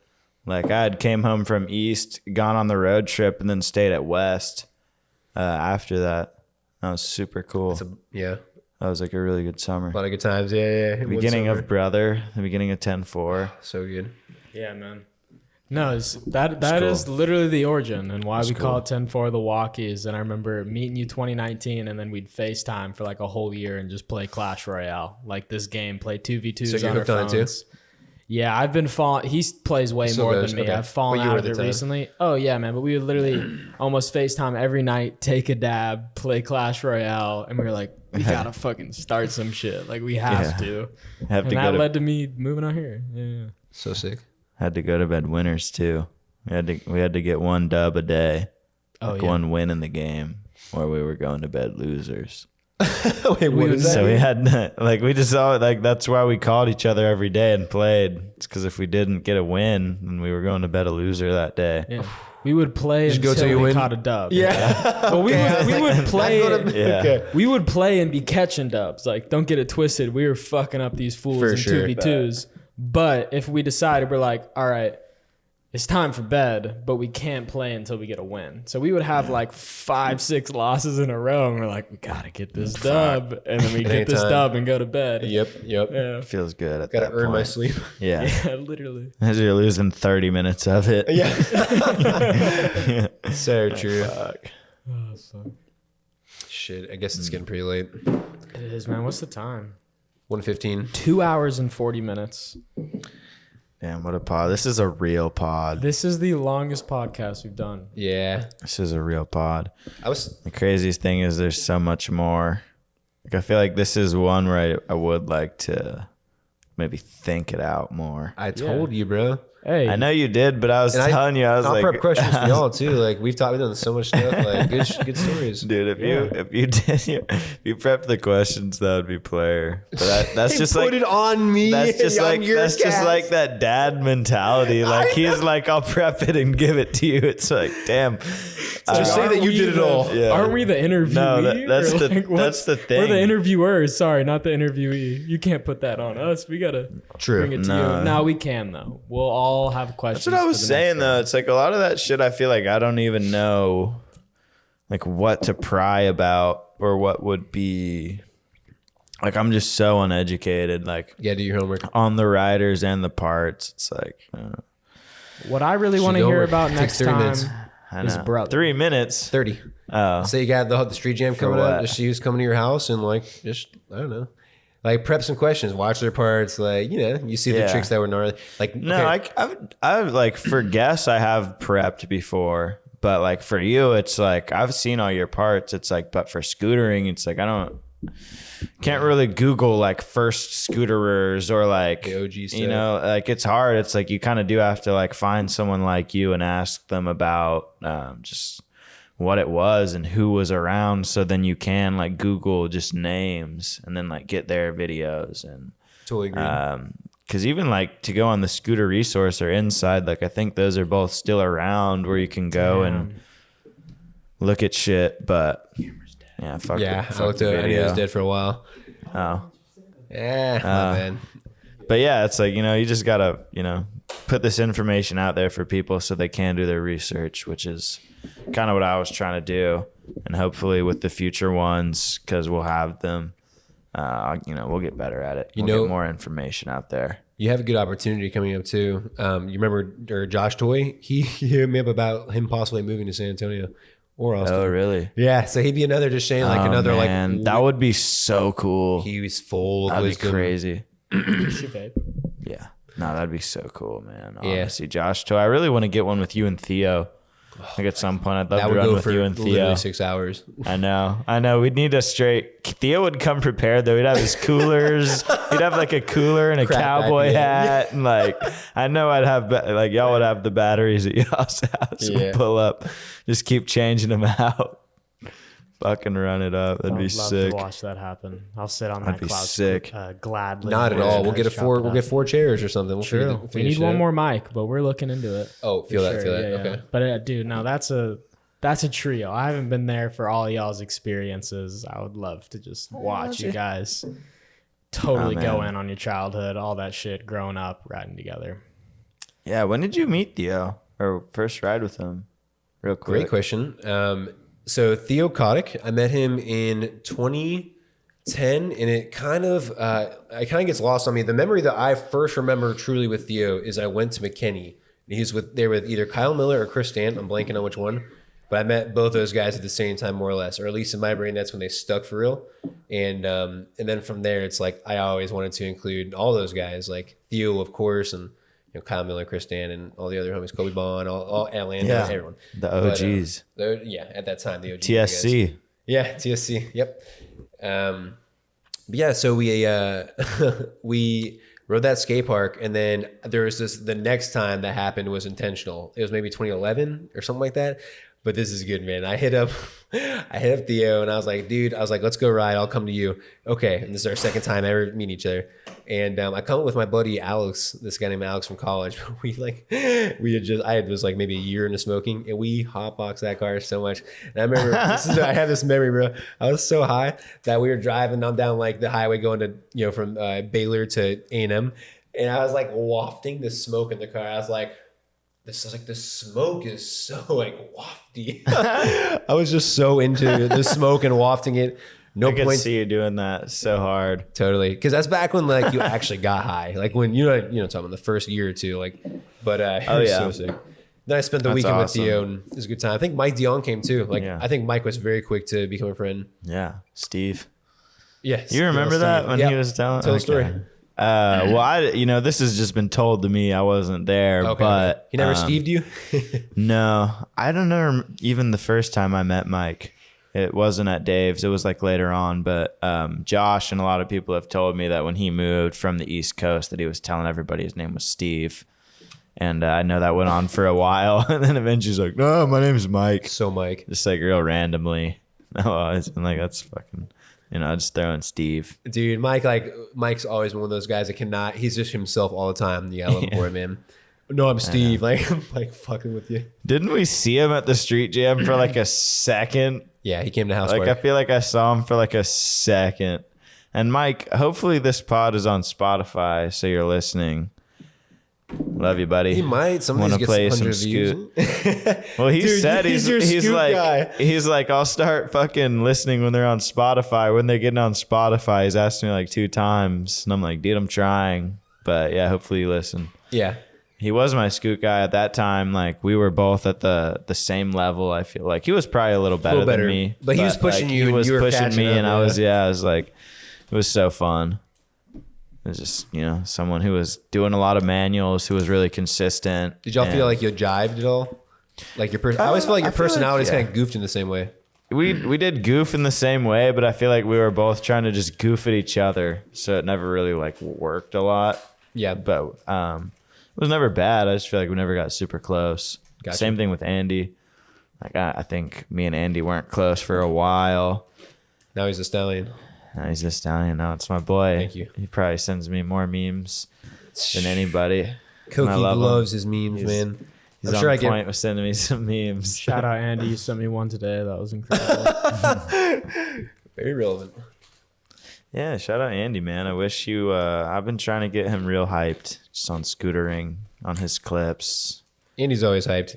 He just shaves the live hype for like, I don't know. He likes to do his trips. He loves that. He gets hyped in person. He gets hyped for the boys, dude. He like, you saw that clip in my video where he's like coaching me, like he is like that at all times. And I'm like that for him. I feel like, or I try to be, but he just doesn't want to film sometimes, like his own clips. He'd rather like film me. And I'm like, dude, I hate filming, but I would actually I'm down to film you. Cause I just know like I want to see your footage. Like, other people want to see your footage. I know he's been working on that part for a long time.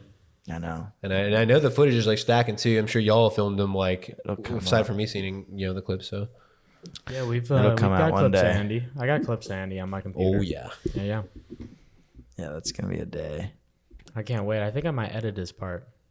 I'm very He should excited just if he edit lets me. it and like fucking put it out because he's not. He was hesitant. That was the thing. Is I asked him if he wanted to try and do a premiere for the 9th, and he said no. He's like, I don't want to premiere what I have. So he really is trying to stack up and make it as good as he can. Sick. I like it. It's inspiring. Absolutely. Can't wait for it to come out. You got a clip when we were riding too. Did you see his clip? No, I haven't been paying attention to much scootering since the that's street jam at all. Oh, Honestly, really? Yeah. I haven't gotten one clip since. Damn, since the street jam? Nice. 2 more break. I'm the same boat, Yeah. man. Actually, I got one right after the street jam. That was it. And I was like already not even motivated to like film too much before the street jam. I just like kind of, I guess, wanted to do the premiere. So I like was pushing myself. I just got really burnt out. I was like, I don't want to do this. And yeah, I just really haven't been. I've been riding the parks doing that, but yeah, I haven't really cared to go out and film street really. I don't know what I'm going to do sponsor wise. So I'm not really like feeling motivated to like put out the video soon. It's like when I get around to it, cool. But We need to film, man. We do. I know you, dog. I know as soon as you actually get out there and get a clip, it's just been a while. So that's why the unmotivation. Let's shoot for the new year, man.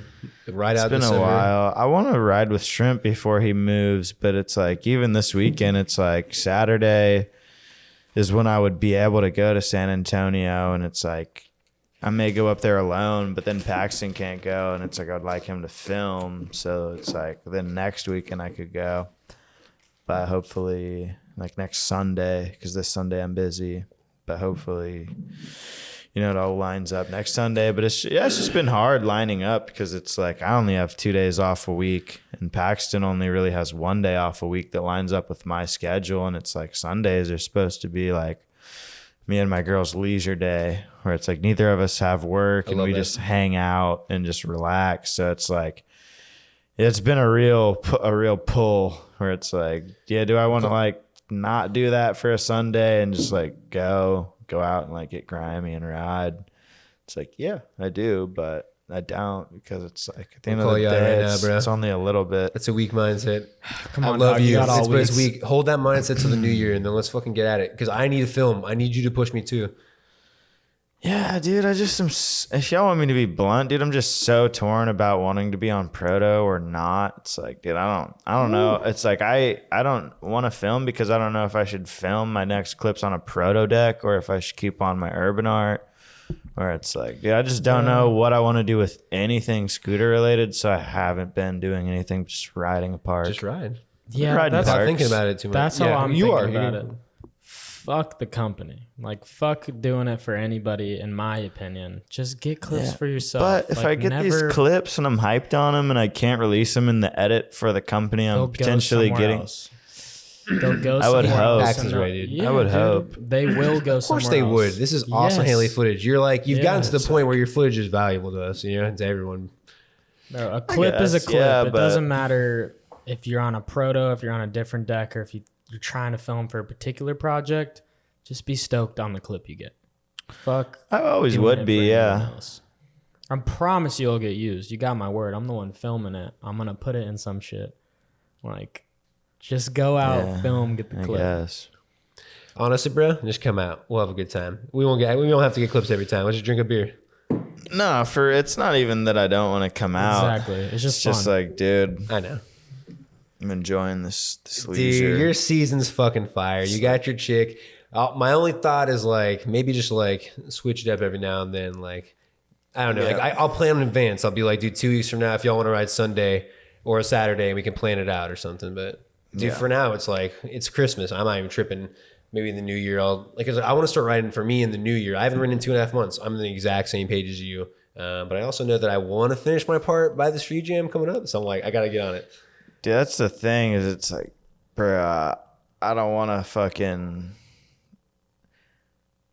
I don't want to, I would have to film a whole nother video. There's no way I'm premiering the same video at the 10th annual. I feel like that's we're lame. not. We're dropping both of ours this soon. I say like 2-3 months, and both of our parts will be out. That's what I feel want that. to do. Yours are both pretty much ready, if not fully ready. They're definitely ready. I'm probably just like going to drop it for Rely and move on and film whatever I want. But yeah, who knows, dude? I don't even want to put that pressure on myself for like, cause at the end of the day, I don't really like, I think it's cool that we are having a video premiere, but, yeah, who knows? Maybe I'll be more motivated to really get one in for the 10th annual, but I didn't even want to do it last year. I was I'll be just calling your hyped. ass out. I know, dude. It's just Dude, like, we're I've bros. been I'm allowed I've been to. trying so hard. You are allowed to. I just feel like I've been trying for like so hard for so long. It's like at this point, dude, I just want to ride for fun. I don't care for like people to Just like Ryan watch me ride or like have a video for that's like, bro, I know I'm having fun. Awesome. What do you think I've been it's doing like- for the past all my life? It's just for I know. fun, bro. Be Dude, good for you. yeah. And your shit's Yeah. so good. And I'll always remember it. And I'd love to remember as long as you want to ride. But with that being said, I totally get where you're at too right now. When life is good, you go with the flow, man. So enjoy your life. And if Sundays are relaxed, whatever, maybe we'll do Saturdays, maybe not. But I would love to, make it man. feel I can, there, like bro. I can come out to San Antonio or something. You should, man. Our But house it is just dope. If y'all- motivates me because like he can't film, and it's like I don't know what camera you have or if it'll be the same format It won't be. or like the same quality that I can even use for It's great our quality. project. So it's really the only thing that matters is like I don't know any of this shit. So it's like Hey, That was just 720, right? the good thing is, soon I'll have Saturdays and Sundays off, and then we'll start filming. Because Saturdays are when you're free most of the time. yeah, But yeah, I mean, I've been going to I we'll went to see. San Antonio. I'll be the talking on past- this microphone regardless. Either way, you'll be talking shit, and that's all that matters. That's what I'm here for. But I've gone to San Antonio like 2 weekends out of this whole month. So like, I'm going out there. We'll definitely film with you. Agreed. Yeah, dude. Like, tag along. Let's get clips. It's always fun. Like even I don't know. I think I've gone to SA now like 4 times. 4 times in the past 2 months. Just to go ride with Shrimp. Film Zach? out there. Did you meet Zach or have you already met him? Yeah. Zach, he came here. That's where I met him first. He went out with me and Andy. I don't even think we got any clips, honestly. But we like filmed some Insta Johns, and then I went out with Dima and him in San Antonio for a little bit, and Andy, and filmed. But dude, the scene's growing here, and